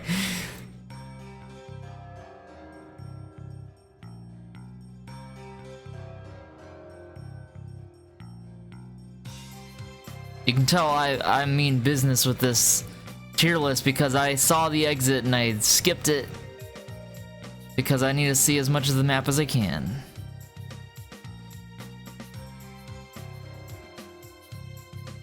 Oh, nice, nice, nice. Perfect timing because I need to fuck this guy up. This is awesome. This spawner, this is really cool. definitely seen it before, but I enjoy seeing it again. I think I will just end it. I think that's enough of the map.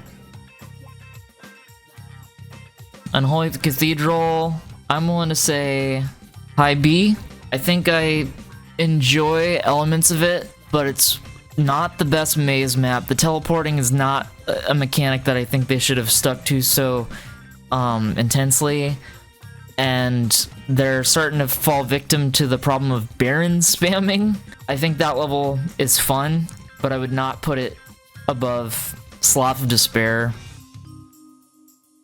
Mount Erebus. Jeez.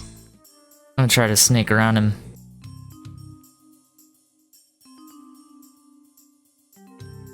Ah, he's meeting me.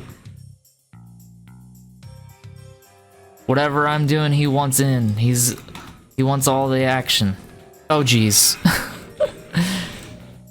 This is a very Doom 2 type map. This level is very kind with resources for pistol start.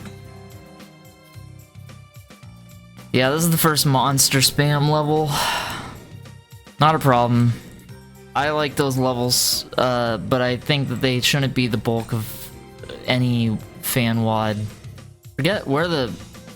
this is gonna be the Doom 2 effect. Where you run around everywhere trying to find where you already were before. So you can start the process of the progress process. You can start it all over again. Where the fuck do I go? This is... Okay, yeah. Do I just jump? I think I just jump. No. Oh my god, there's a lost soul! Wonder if I can press it through. Nope. No. Damn it.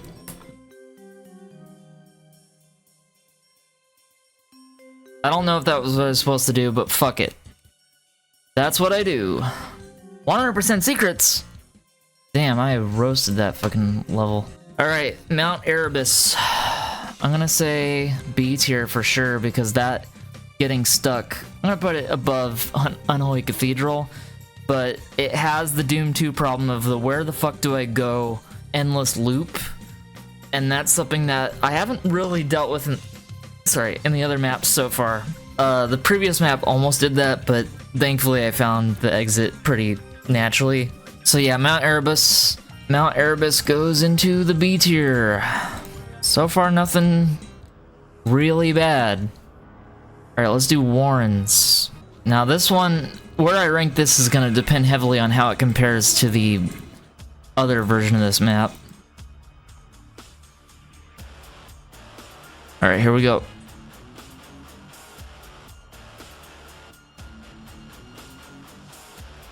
Oh my god, there's more map. A cyber demon. I actually didn't remember there being a cyber demon, but I'll take it. The cyber demon actually does impact my rating on this map. Now that I think about it.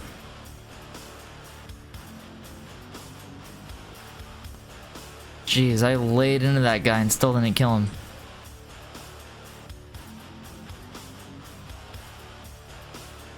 There we go. Well, I have the blue key now.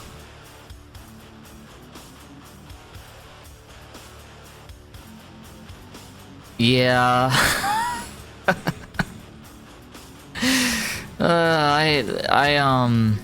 I'm very interested in how people are gonna think of my tier list when I'm done.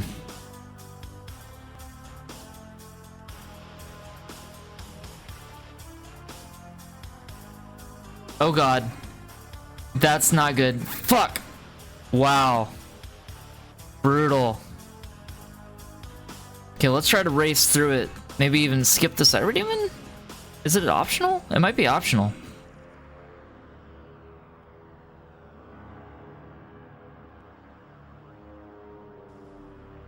let's see. Because I have the blue key now.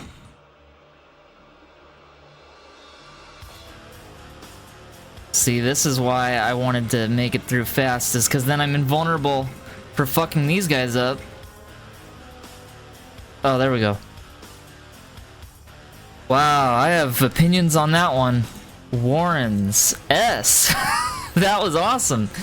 I think I like it a little less than Pandemonium. Okay, so the reason I'm putting that in S is because this is everything a secret level should be. A secret rematch. Okay, first of all, doing the same level again, but having it be the intro to a longer level, I think is really clever. I like that they make you think that you're gonna exit, and then they surprise you with not just like a boss, but specifically a rematch with the Cyber Demon from the previous episode. You thought that was the last time you were going to see the Cyber Demon, and then he shows up again. That is amazing. The fact that he's also optional, I think, is really clever, because players are probably going to fight him not realizing that they can just leave.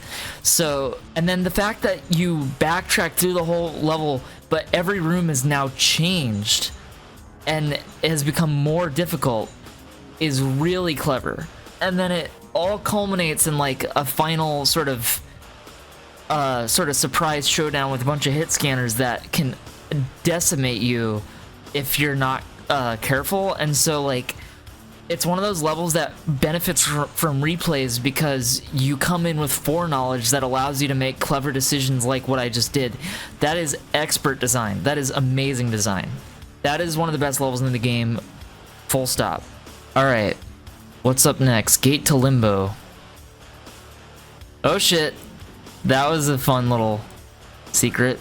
I really like the fact that the hallways are a little bit more open in this one compared to previous levels. Allows for more monsters while also allowing for more maneuvering, so you're not trapped with them. Getting trapped is like one of the worst things. It fares poorly for the level design if getting trapped feels like it wasn't a consequence of your like bad decision making, but like if the game just kind of RNG'd your way into a trap, that usually sucks. Oh fuck. What did I just do? Close it on him? Now I do have something positive to say about this map that you wouldn't necessarily expect from a late game map. I like that this map's a little easier than the previous few. I think it's good to have a break in the late game. I think pacing wise, if it just constantly ramps up, then it the finale doesn't feel like a true finale. It almost feels just like a, okay, now we're done. Because I like that that one's a little easier than the previous few, because it kind of creates this quiet tension where when you finally make it to the next level, it's like you're all in, you know? I like that feeling. Limbo, I'm gonna put in B tier, I think.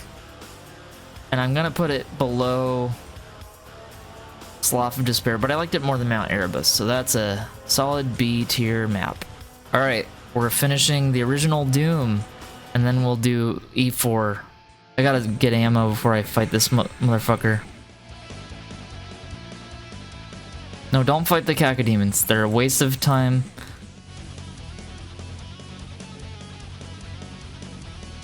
Let them infight for a sec. Why not?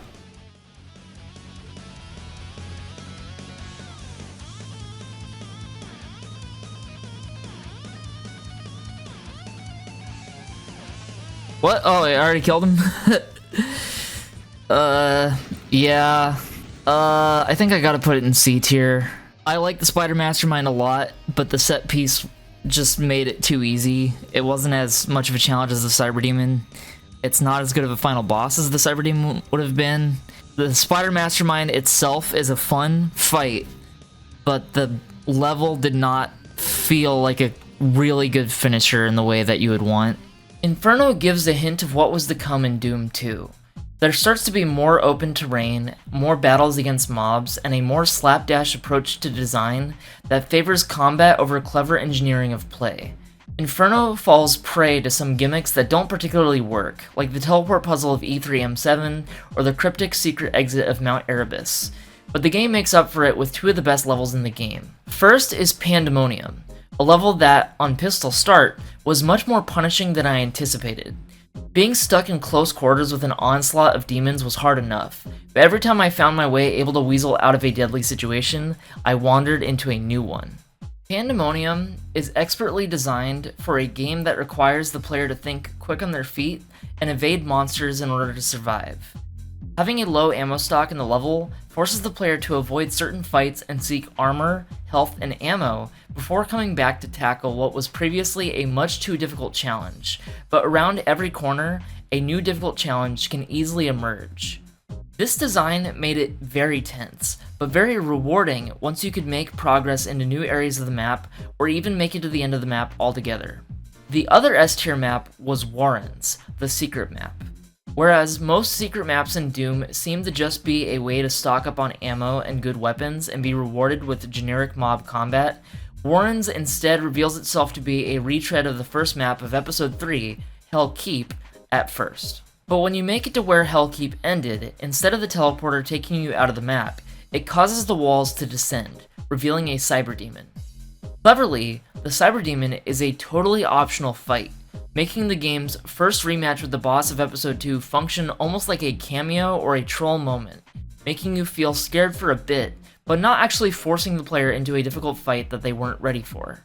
Then, the map gets even better as the player is forced to go backwards through the entire map, with each room the player has previously visited becoming reshaped by walls that have been removed to reveal new areas and enemies. This is some of the most clever and impressive design that I've seen in a Doom level, official or fan-made. It's to me the gold standard of what a secret map should be, and also a great gimmick that reveals how valuable map design can be to shaping a unique experience. If not for Warrens, Episode 3 would be rated as the lowest of the 3 episodes, but Warrens pushes it ahead to 36 out of 45 points, making Inferno the best episode of Doom from a level standpoint. Next up, we have the perhaps divisive expansion episode that was released in 1995, Thy Flesh Consumed. Here's where we're gonna start to get into the fuck this game territory. This level right here. Oh man, I'm not ready. But there's never a time like now! This is like the hardest pistol start map, this and the next one. So I'm like gearing up for the long haul. These next two levels could take as long as like an entire previous episode. Unless I'm just like gonna fucking rock. What if I'm like goated suddenly? I've definitely beaten this one pistol start. I don't think I've beaten the next one pistol start though. The important thing is to avoid all the hit scanners. We run low on ammo quick, so that's the other thing. And then a Baron spawns in. Wow, they're so kind with the amount of ammo they give me. It's too bad they also spawn in a fucking Baron. Already death 1. Did John Romero make this map? I think he did. I'm a big fan of John. Thank you for making this map. I don't know where I'm gonna rank it yet. Could be anywhere. This is one where I really don't know how I'm gonna feel. Did I just activate the teleporter on the other side? What the hell? Honestly, that kind of helps.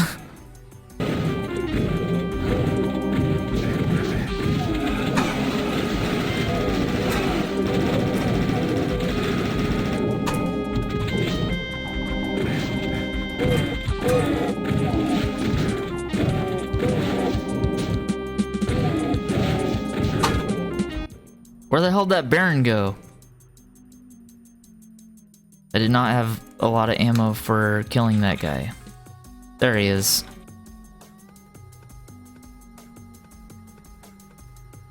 Takes like 12 shots or something like that. Might be different.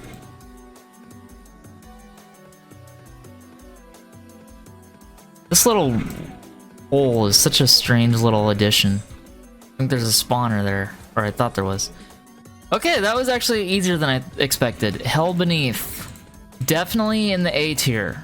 I actually like that one. I like the close quarters levels where it's more about like crowd control in a tightened space and like there's less ammo. I like that feeling. I like the smaller fan levels more than the bigger ones. I'm gonna put this in A tier. I don't know where yet. Probably like it more than Toxin Refinery.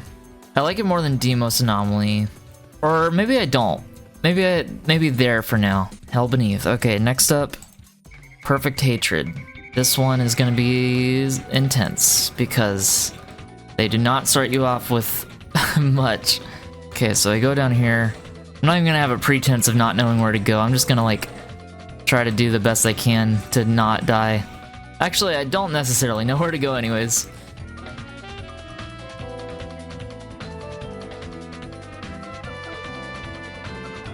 Fuck!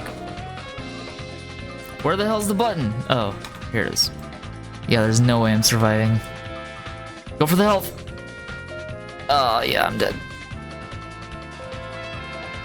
Alright, we're fucked. Wait, is there health here? No. Get him in. Oh, shit. Wow. This level's punishing as hell. I gotta kill this fucking demon. Wow, we're fucked. Wow. Fuck! I'm like never able to jump across.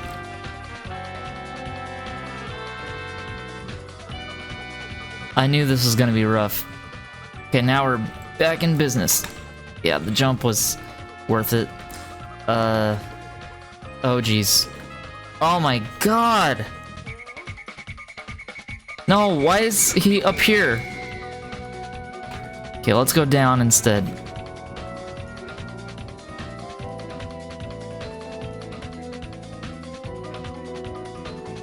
Is there no way back up? Okay, that's bullshit. There's gotta be a way up. There's no way there isn't. Why is there a cacodemon in here? How do they fit? This level is why I was not excited about doing E4 in the same day. Yeah, there's no way that's the only... Oh my god, please. There's no way. Fuck it. Pretty sure John Romero made this one. Look at how much ammo I'm sinking into them and getting nowhere. I'm out.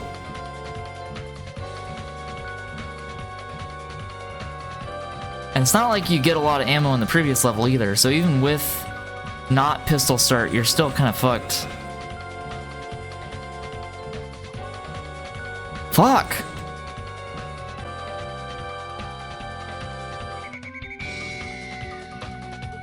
I need to figure out how to get out of that fucking pit. Oh my god. At least I have a radiation suit now. That's what I should be going for. I think what I want to do is kind of... Oh wait, no, I have a plasma rifle over there. I should go for that.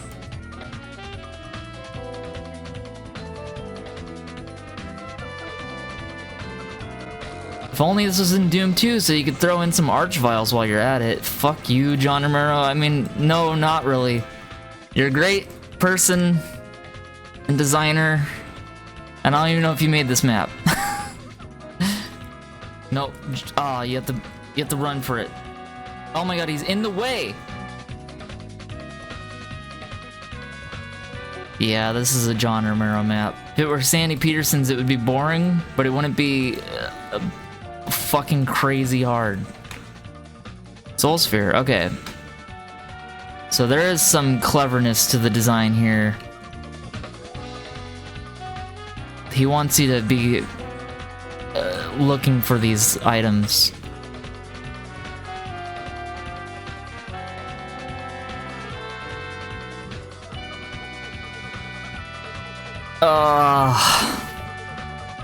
Okay, let's do it like this. Kill them, get that cacodemon awake, Lure him away. Pick up this. Get the soul sphere. Oh my god. There's gotta be a way past him. Oh my god, it was worthless. It's not useful anymore. Okay, I have a new plan. Bait the cacodemons away from that area. Snag this. Shit, he got in the fucking way again. Well, that's better than nothing. The point is to have over 100 health and not nearly 100 health. Wow, it was a complete waste. Okay, well now I'm trapped in here, I can figure out what I have to do to get out. Unless he really expects you to just die. There it is. I can't even think. There's too much shit going on. Fuck it. I need to snack on something. Let's just focus on getting through Perfect Hatred, which is the most apt title ever. Okay. Fuck. The RNG kind of pushes them right to where I need them to not be. It's hard to even have anything to say. I'm just so caught up in trying to crack down on these assholes. Pick this up, get behind him, kind of press into him. Oh, fuck! I was having bad luck. RNG just determines whether or not I'm gonna win this. Don't block. Fuck! Every time they hit me on the path, I like lose my lead that the soul sphere makes worthwhile. Wow, this is fucking garbage. Fuck this map. Fuck everything about this. RNG just means they can end up anywhere they want, and I just have to brave it. Shit. 10 health, there's no way, but told myself I would try. It didn't even open.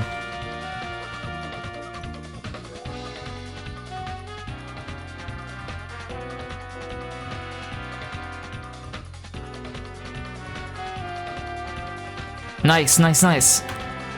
Alright, we're back in. This is what I'm looking for. And there's still health right here.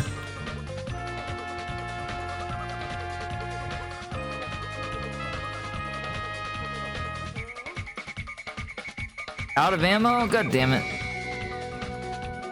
Oh, fuck. That's like the worst thing that can happen in this scenario is falling.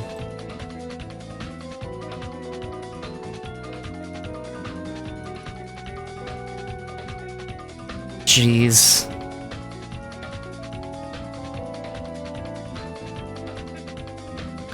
Definitely the furthest I've made it so far. Doing great right now. Don't want to pull that out.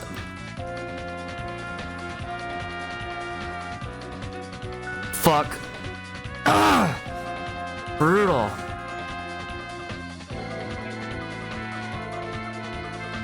Well, there goes all my ammo. And I'm dead. Fuck it. No.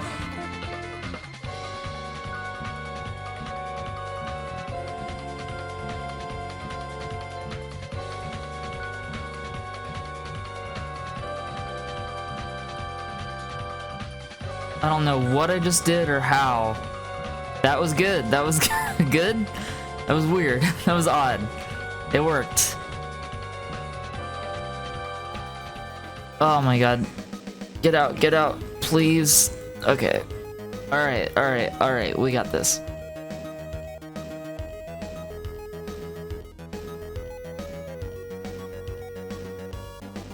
That was not worth it. That was so not worth it. Shit. Fuck! Wow. Fuck it. How did I lose so much health suddenly? What I'm gonna do, my new move is gonna be get the plasma rifle, exit with it, and then come back once I've kind of startled all the... No, wait. I have to do that first. Once I've startled everybody in there, come back. That was not the move. Wait. Okay, there's health in here. That's a start.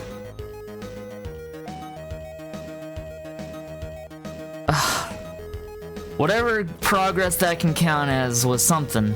I could get this armor. But then I have to... Nope. That literally killed me. Unless... Ah, SR50 did not work. Fuck! I'm gonna... This is really fucking upsetting. This level's really not... I don't know how I feel about it. I am caught between thinking it's a good level because I'm pissed off and thinking it's a bad level because I'm pissed off. The level design is very interesting in a way that doesn't necessarily make it good. I'm actually upset by what I'm really upset with that. RNG just fucking annihilates you in this level. You can tell I'm pretty good at the game, you know? Really? Why'd I do that? Why'd I do that? That was a very bad mistake just from not thinking straight anymore.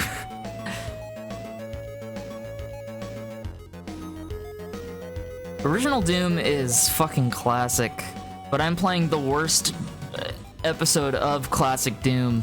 I played episodes 1 through 3, so for anybody who doesn't know, episode 4 was released 2 years later as an expansion. This is like basically DLC, and it was designed after Doom 2 with the difficulty spike of Doom 2 in mind. Like, imagine it gets harder and harder as you go, and imagine you skip like imagine you skip an entire half of that difficulty spike and just jump straight to the really hard shit. And so the way that Doom is structured now with the DLC is basically, it's not technically DLC, but the way that it's structured, it's like you go from the easiest 3 episodes to the hardest episode directly after the easiest 3. Like, it actually makes more sense to play this directly after Doom 2, but it's structured so that you play it directly after Doom 1, which is a fucking nightmare, as you can tell.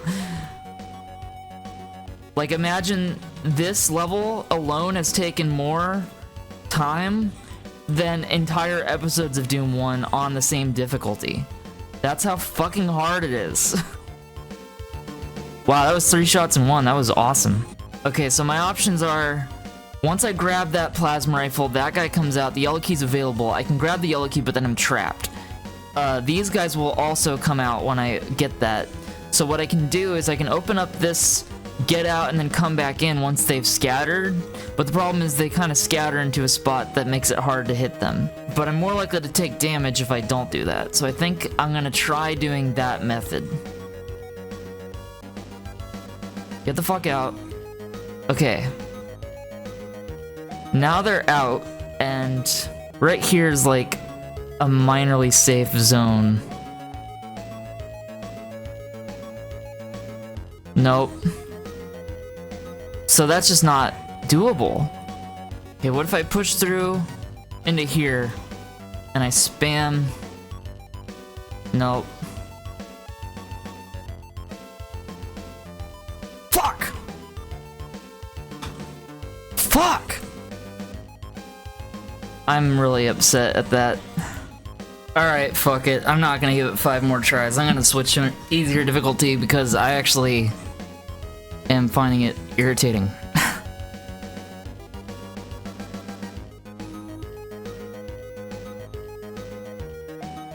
So the spam, the Cacodemon spam is because it's ultraviolence.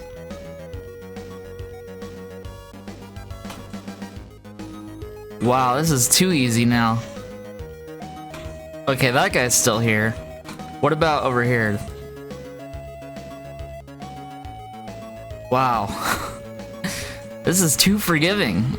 I will probably try to beat the game on ultraviolence except for this level, and then might come back to try to beat this level for real on ultraviolence.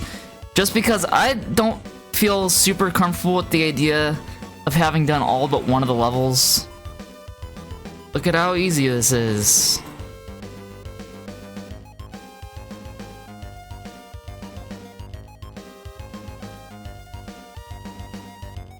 A lot of rockets, but I have not seen a rocket launcher. No, there is one. There's one on ultraviolence at least. Okay, well, first try. Oops. This is the secret level. Oh well, I have to do this anyways, so... Do the barrels hurt the cacodemon? Yeah, nice. Still discovering new things about this game, huh? Hit scanners are the fucking bane of my existence. So there's two primary problems with hit scanners. The first is like the literal element of when they hit you, there's no reaction time, you just get hit. So you don't really get a chance to like dodge it.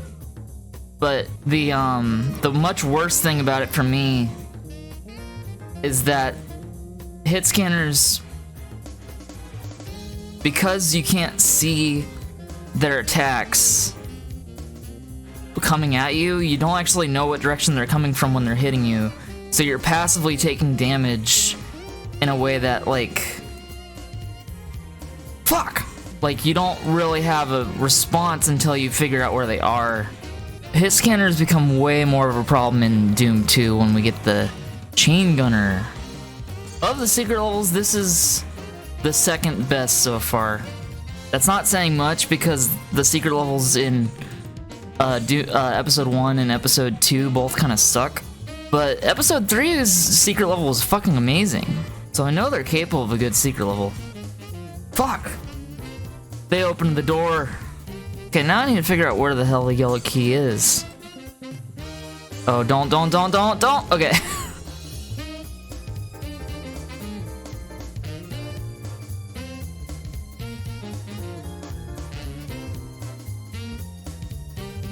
Oh, I crushed him.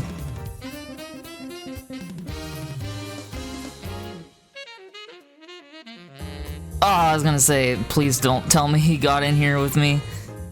Nice. Is that the yellow key in here? No? What the hell? I've killed like everybody.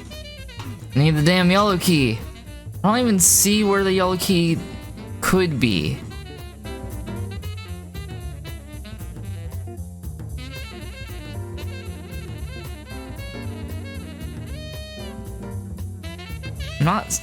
I'm not seeing any... What do they call it? Oh, there it is. That's a bizarre choice.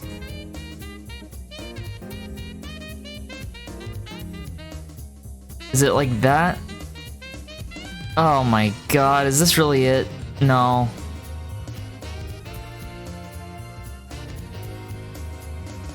Do I jump? What the hell is this map? No. Is it a button? Is it a secret button? Oh my god, you just run? That was very ridiculous. Alright, fear. Let's rank that. So that one, I'm gonna give... E4, I'm gonna give C tier. If it's not obvious why, it's just a run and gun with... Honestly, it could be D tier because of the yellow key, but that might have been my bad. I don't know. I mean, I was looking pretty carefully, but like... I don't think where the yellow key was like a sensible spot to put it, even as a secret, because there's just not like a good opportunity to discover it through sort of being perceptive. It's more like you're just kind of like, I ended up having to comb through the whole map to find it after having killed everybody, and I was, you know, looking for the yellow key the whole time. So I would not consider that like peak design. I'm willing to put it behind... I'll put it ahead of Military Base. I actually think it's a little better than Military Base as a running gun. Perfect Hatred... Oh, I still don't know where I'm gonna rank it. I have to rank it based on what it's like on Ultraviolence, because that's kind of the point, is that Ultraviolence is... I don't know, because Doom's designed in a weird way, where there isn't an obvious default setting.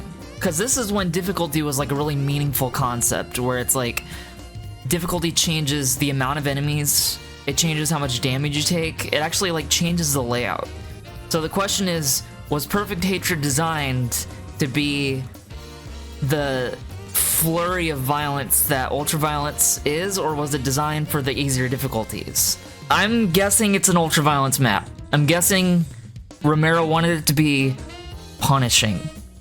So if we think of it as an intentionally punishing map, I'm gonna say, I think I'm going C tier.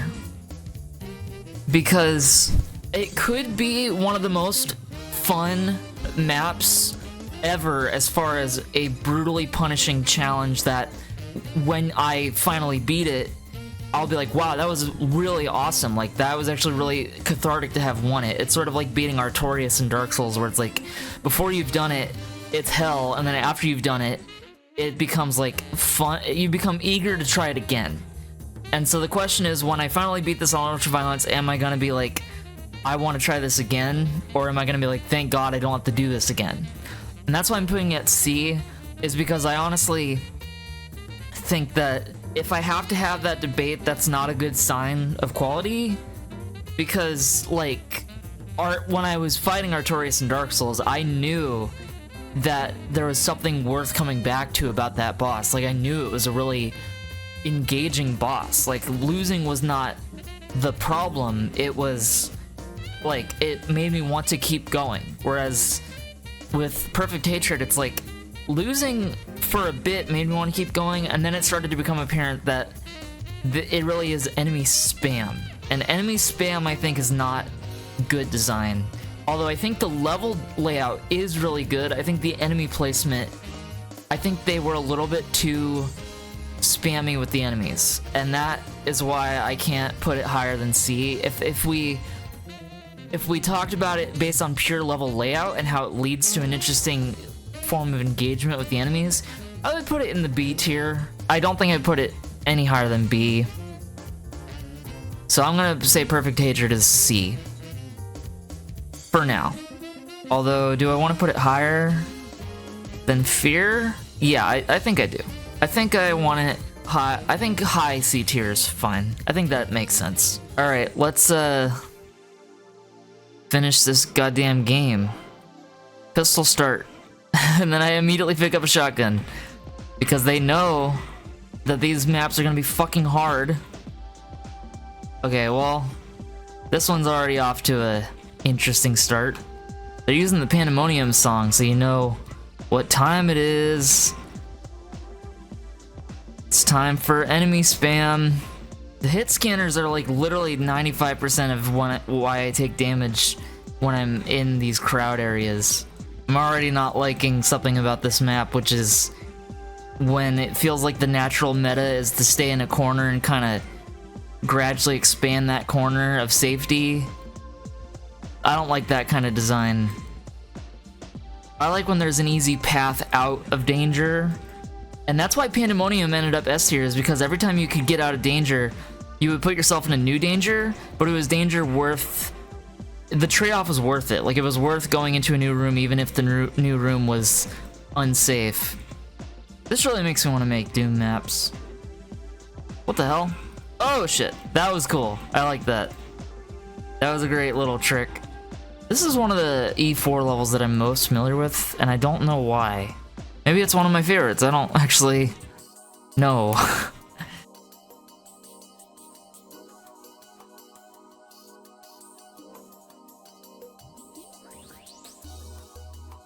Nice. I like this level, actually. This level's fun. Rockets make this so much less of a pain in the ass. There was an invulnerability right there the whole time. Who's shooting at me? Who hit me? Who's shooting at me? It came from over here, god damn it. Yeah, literally, there's a door.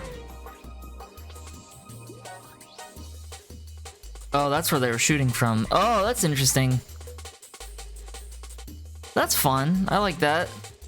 That doesn't piss me off. Almost did. But it didn't. Okay, now I gotta figure out blue door. Like, I see that blue door over there. But unless they're expecting me to SR50 over there, I trying to take the intended path. I'm what they call reformed speedrunner. Oh god. I was like ready to kill or die. That's one of those buttons that I can't figure out for the life of me what it does. Okay, let's try getting this and see if this helps.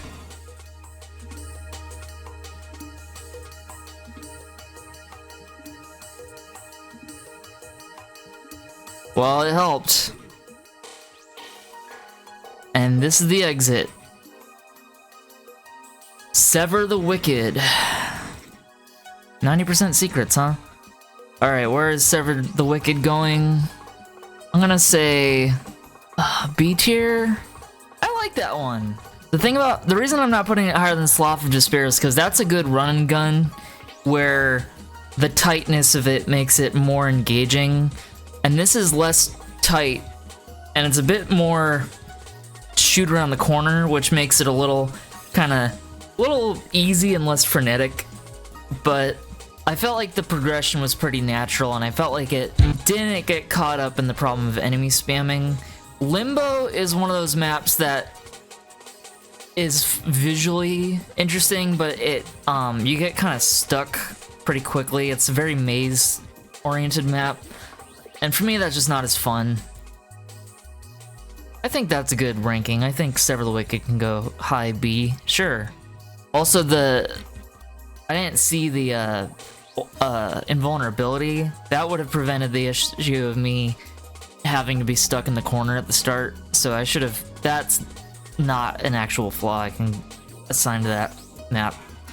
Alright, I don't remember Unruly Evil or something? See how this one is. I have not played through the rest of these nearly as much as the first half.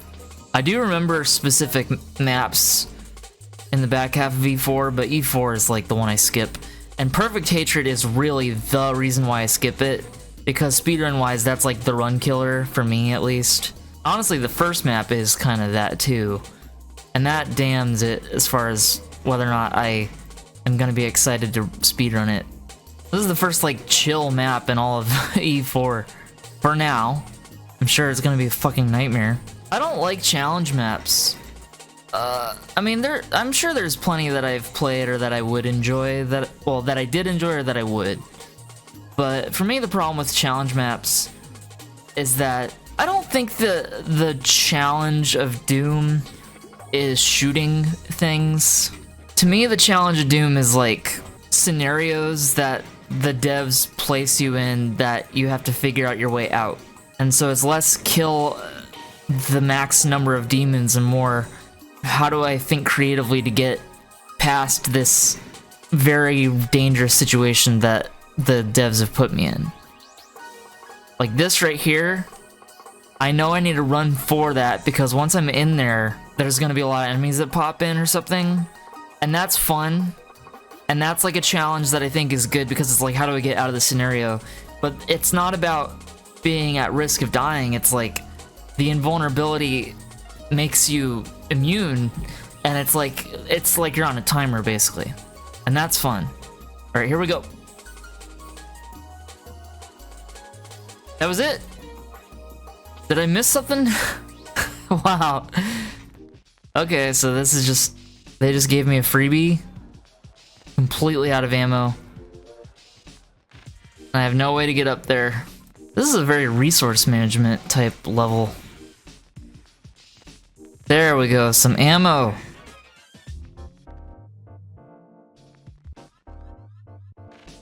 That was really easy. Unruly Evil. I'm guessing there were 100% secrets. Wow, that's like a interlude. That's like an intermission. I can't put it above Perfect Hatred. It's just a nothing of a map. Yeah, that one, I like small maps. That was a good quality, but it's really simple. It's way too easy. which if they put it as E4M1, that would have been a lot nicer. But as E4M4, it's kind of a weird choice. And even if it was E4M1, I still would have probably put it C tier, because I would have been like, well, that was a underwhelming level. Which is what it is. That's all it is. It's not bad. Alright, They Will Repent. I don't remember this one yet. I'm worried this is the one that I'm thinking it is. Oh no, this is not the one I'm thinking of. The one with the cyber demon at the staircase at the end. Yeah, E4 should have been restructured. These latest two levels make more sense as like level 1 and 2. Haha, hit scanners. That's a new one. Dying to the fucking generic zombie. I love when barrels actually work. Barrels are great design, and I wish they got better use out of them in the games, but it's very rare that they actually pull them off the way that they should be pulled off. I feel like Underhauls from Doom 2 does it pretty well. They should be a risk to you when you're close, and a benefit to you when they're close. It should be about balancing between the risk and reward. Too often they're just really far away and are just a convenient way to kill some guys, and then other times it's like they're basically just useless and just function as an obstacle. There should be situations where you don't know if you should shoot it or not, because it could be a bad idea or it could be a good one, and then like strategy will kind of guide you, you know? That's the kind of thing that I'm looking for with design when I play games, is when the design leads to creative decision making on the part of the player.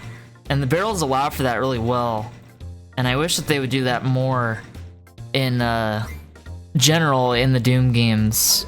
I mean, sometimes you want a barrels of fun type map where it's just a fun little gimmick, but I think you could make a whole level around the perils of the perils of barrels. I think you could do that, and Barrels of Fun isn't quite that, even though I do love that map. Although I'll have to see how I feel about it when I do the Doom 2 tier list. I'm playing so modestly just to avoid getting shot at. Like, I'm trying to keep my health up, and so I'm not, like, playing through the map very fast. I really like the single barrel shotgun in Doom. Like, the double is fucking awesome, but I like the change that it makes the gameplay to play these harder levels with only a single shotgun. Yellow key, now I can go through this way.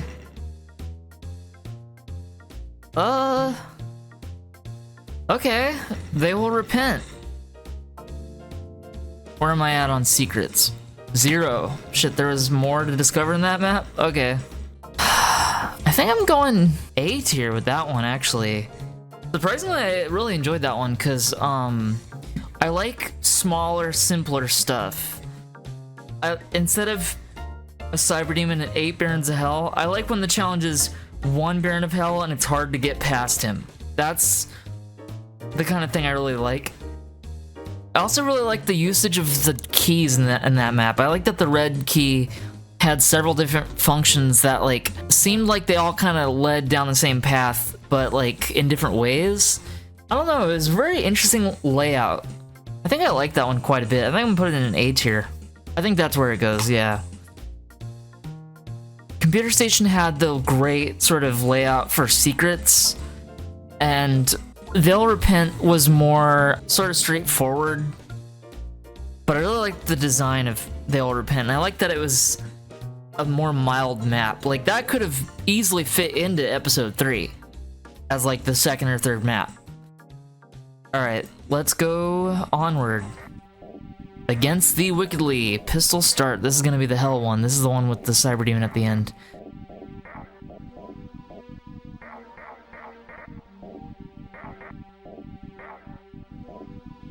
This map, sucks. I don't actually know how I feel about it yet, but the opening's not fun.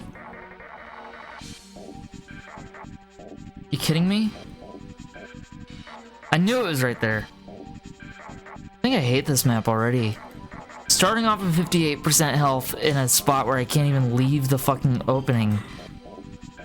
I mean, it's not quite perfect hatred annoying, but it also doesn't have the positive qualities of that map yet. There's a guy behind me? Fuck. Let's put a bunch of hit scanners at the start, so that you start with no health. And then put you I'm gonna complain. This is gonna be complaining. Complainer. Fuck. I'm trying to make a rush through this spot. Wow. Oh my god. Oh, why is there more guys? Fuck. How do they get more in the way? I'm setting this one to easy.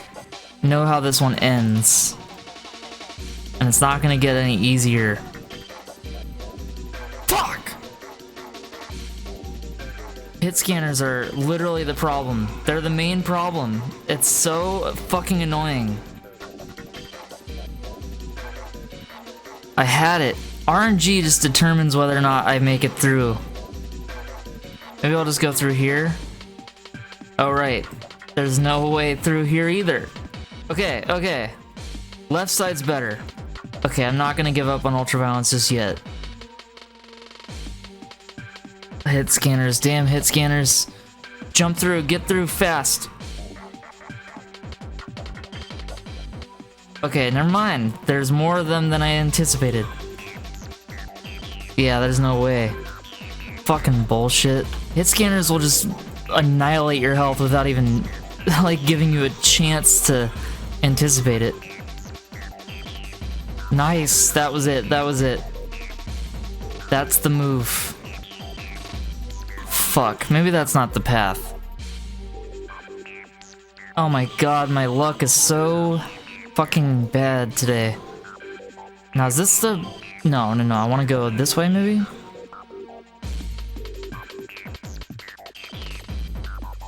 That could be an improvement. Now I go back for round 2 in the same spot. Fuck! Wow. Damn it. This is my last chance before I switch difficulties.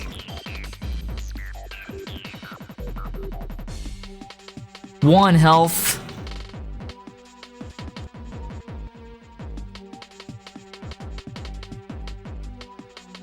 Wow, look at that save. That was bullshit. I was behind the corner.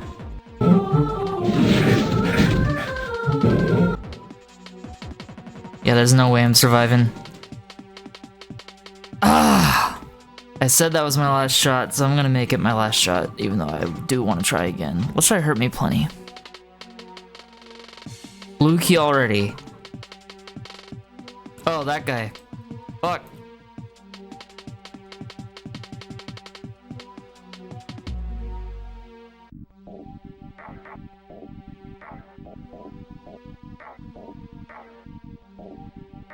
Okay, and then yellow key is this way.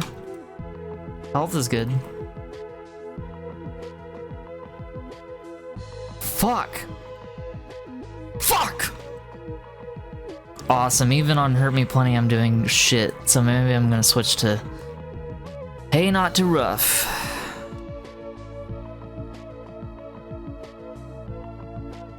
Fuck!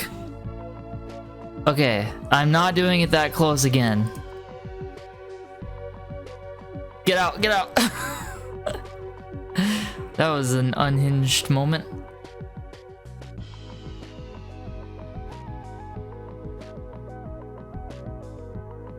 Is it not hitting him? What a waste.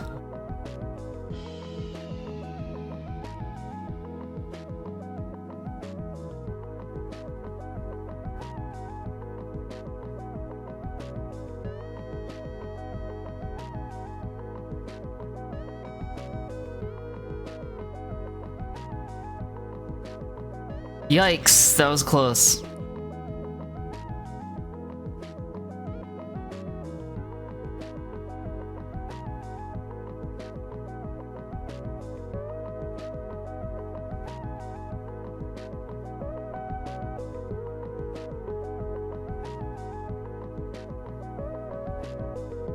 Fuck! That was the most bullshit thing that's ever happened in my life. That is the most bullshit thing that's ever happened in my life. That's the most bullshit thing. Did you see what happened? Oh my god. Here's the move.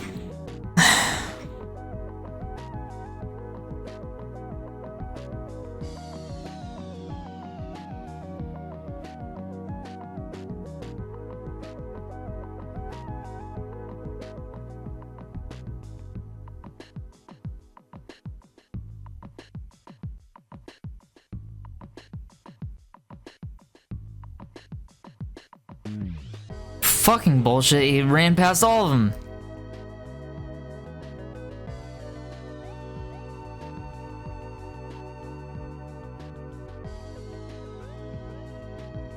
There it is. He's gone. Okay. This way. Okay, there we go. Against thee wickedly. Now I have to rank it, having struggled through 3 different difficulties and only barely winning on fucking second easiest. Okay. Okay, as far as level design, up until the Cyber Demon, I would say low to mid B tier. But the presence of the Cyber Demon, I think, puts it in, I'm gonna say D tier. Because the problem with this one is that the Cyber Demon is in a very inconvenient spot that does not lend itself to any of the things that it's trying to do. It's trying to either become a maze where when you're in the main room, you're at risk of it getting hit.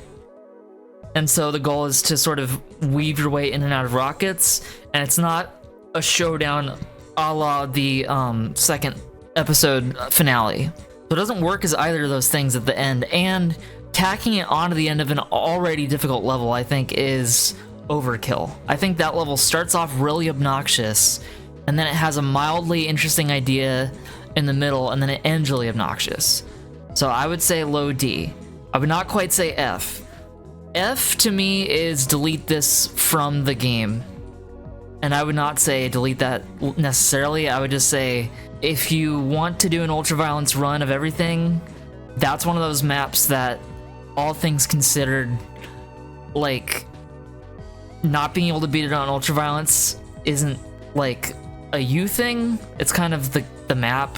But then again, like, this is all pistol start. It would be a lot easier if you came into it already having like plasma rifles and shit like that. So all things considered, it's not the worst map ever, but it's definitely the worst map so far. That's, I think, fair. I found that really fucking irritating. 7. Pistol start, once again. This map reminds me a lot of Doom 2. Red key. The fact that there's no red thing there is kind of weird. That was ammo, or health rather. Fuck! I have much more confidence in this level than all the other levels where I got stuck in a death rut. That guy just shot his best friend. Oh, it's a crusher. Fuck! That's okay, that's okay. In and out, in and out, in and out. In and out. I'm liking this map. Hey, this is good. Is that a crusher? No. I'm so brain busted by crushers. Hey, is this the end? Oh shit. Okay, that is the end. Alright, and Hell Followed. Let's rank that one. I'm gonna say low B. I think that's where I'd put it. I don't quite like it as much as like the simplicity of some of the E1 maps. That felt like a Doom 2 late game map where it's like just kind of throwing a bunch of shit at the wall, but it's more engaging than the previous few maps because it's more tolerable. That's what it amounts to, is that didn't piss me off. So low B's fine. Alright, Under the Cruel. And then this will be it for Ultimate Doom. Here's the hope in this level's doable. Doomable, haha.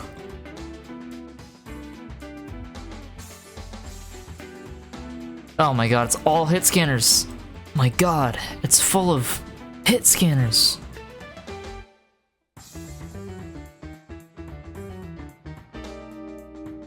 Well, it's a free fucking pile of ammo. Oh god. I like the usage of green in this episode. The green marble, I think it's cool. Like in previous levels and in this one. I wish the whole thing had like a consistent aesthetic, because it's a lot less consistent than episodes 1 through 3. Lack of saves is also why this is so hard, because you're supposed to be allowed to save and kind of like mark some progress in the middle of a map, but I'm doing no saves, which is part of why it's kicking my ass. Like, I probably could have beaten all these maps with saves, even the harder ones. Like, if I could save Scum Perfect Hatred, I could do it. And if I do that, like, if I do go back to Ultraviolence Perfect Hatred and Against the Wicked or whatever it's called, I probably will save, because that's, I think, the thing that makes them doable. I mean, I'm sure there's people that are badass enough to just do it without saves and pistol start, but as good as I am, I'm not patient with RNG being the reason why I die. Like, you'll hear me say that I know that I'm making mistakes. Like, I'm fully aware when the problem is my playing. But RNG is, like, out of your control. And that's what I don't like about playing on Ultraviolence and why I don't do it that often.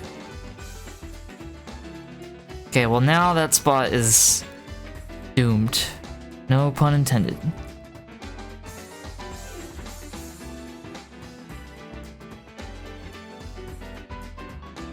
Please tell me I can kill at least one of these guys before having to go back up the elevator.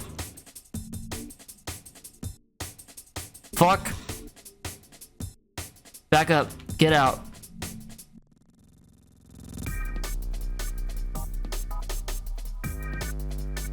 Wow. Well, okay. I'll take it. I was gonna say there's a guy behind all of them. I remember that.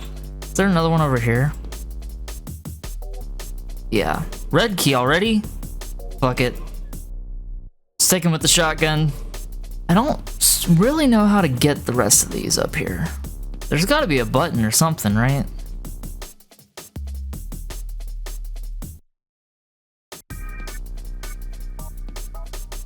Maybe it's just jumping. Yep, it is. Okay. I can do this.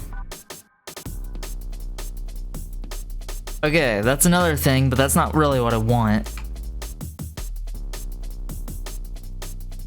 Jeez.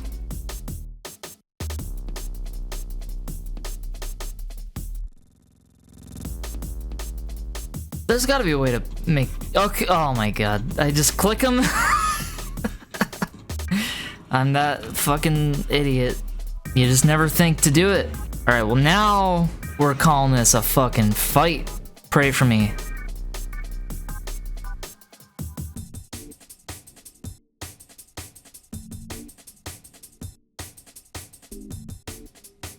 We did it! I'm trying to get all the extra guys out before I go in. That way it's just me and the Spider Mastermind.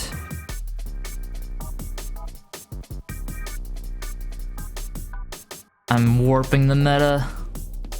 Come on, Lost Souls. Okay, there might be more guys around. Yep.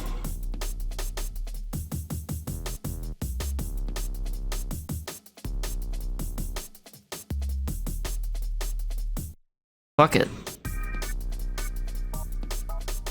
It's gonna be a much easier fight because I can trick him. I'm more scared of the fucking shotgunner at this point. Spider Mastermind's just not a very good final boss. He's too easy to kill. Or she.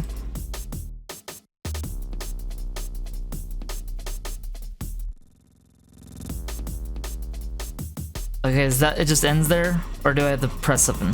I have to press something.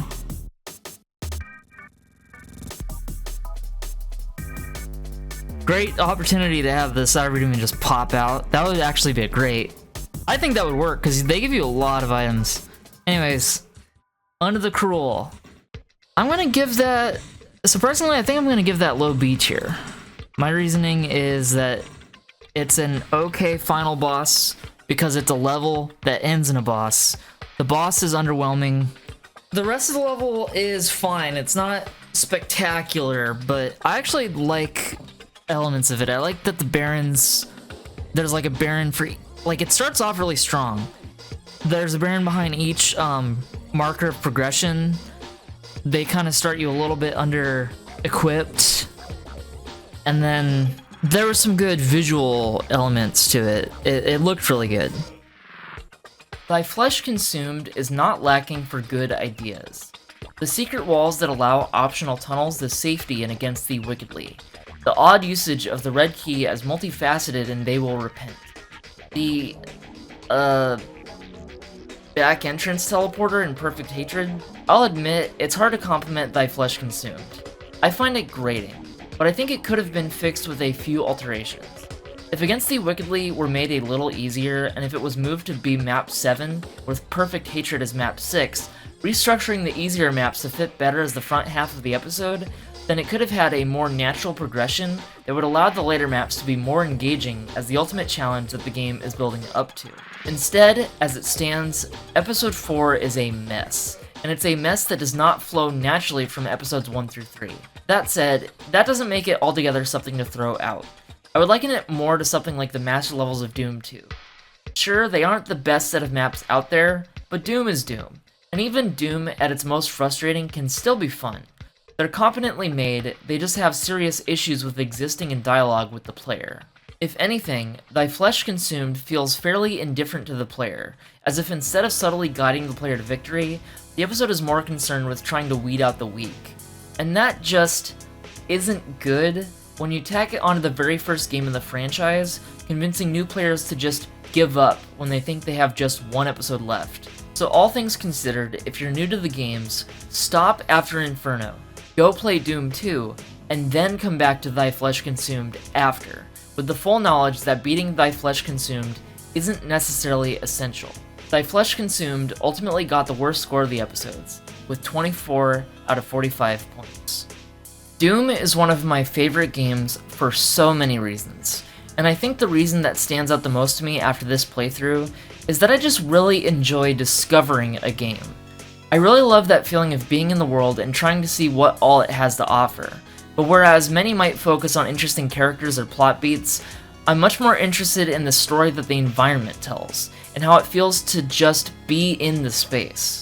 Being inside of the space of Doom is endlessly engaging for me. That's why I can work towards trying to beat one level for over an hour and still be having some amount of drive to keep going. Because I want to be in the world of Doom, not in spite of its challenges, but because of them. It's fun to see the world through Doom Guy's eyes, to see enemies, obstacles, goals, secrets, and to interact with them in that fast-paced, quick-thinking manner. While some might view the role of the player in Doom as predator, I view the role more like prey. You're not the cat, you're the mouse. It's that feeling of being resourceful, of having to know where to go to get safe, and eventually how to turn the tables, that makes a lot of the better levels so satisfying. Doom is just a different beast from where the franchise has been for the past 10 years or so. While some may prefer the more macho rip-and-tear mindset of the new games, those games exist self-consciously as a tribute to an image of what Doom represents to the culture of gaming at large. Doom itself was never the rip-and-tear fever dream that we see in newer titles, but it influenced violent games and shooters, in particular, in a way that gave it this sense of being a more intense game than it really is. New Doom represents what the culture of gaming thinks the point of shooters are, but the original Doom represents a totally different potential for FPS games to not just be run-and-gun shootouts, but also exploratory, atmospheric, and playful. Doom really makes it feel as though the player is in dialogue with the devs, where you can tell that there is some specific creative voice behind the level design, behind creative decisions. Doom's importance will never really wane, because it's a template upon which people can create their own great works. MyHouse.wad was the most recent example of a Doom fan wad going viral. But while it is exceptionally well made, there's still so much untapped potential even using just the vanilla assets of Doom. When I played through original Doom, I suddenly had ideas for maps that I could make with ideas that I haven't really seen much of. Like a map where the walls shift around you whenever you're not looking. Like a maze that constantly changes layouts. Or a map where there are several secret tunnels that divert to whole other sections of map that result in the player having several branching paths of progress that get them to the exit, each one becoming like its own map unto itself. Doom can be high concept and then also work as just a straightforward shooter game. And it's because Doom rejects realism as a primary design conceit, and instead aims for that playfulness that consciously interacts with how the player is going to experience the map. Editing this video was an experiment for me. My dream is to do more streams that I can edit down into YouTube content. I enjoy doing scripted videos, but some projects just can't be done in a scripted manner. And I started with something that I knew would be easy to stream and easy to edit down. This video is meant partly as my thoughts on the levels of Doom, but also partly as just a way of providing content that's more casual so that I'm not stuck having to make everything take months to finish, so that I can flesh it out in a full-blown script. If you enjoyed this video, please let me know if you're interested in seeing more of this casual style of video on occasion. I'm hoping I can try to make one video like this a month, not always of this length, and not always a tier list. I do intend to make a similar tier list for Doom 2 maps, and then after that I'm going to tackle my biggest project, playing through all 1000 plus levels of Maximum Doom. I won't make a tier list out of those maps, but I will make a video, or possibly a few videos, about Maximum Doom. In the meanwhile, if you want to catch these projects live, you should check out my Twitch stream, which will be linked in the description. I stream there twice a week, and I'm intending to do so for the rest of summer this year. I stream Wednesday nights at around 7 PM PST with a co-commentator, and Thursdays starting around noon, and going till about 4 or 5 PM solo. Thanks for watching, and see you there and then.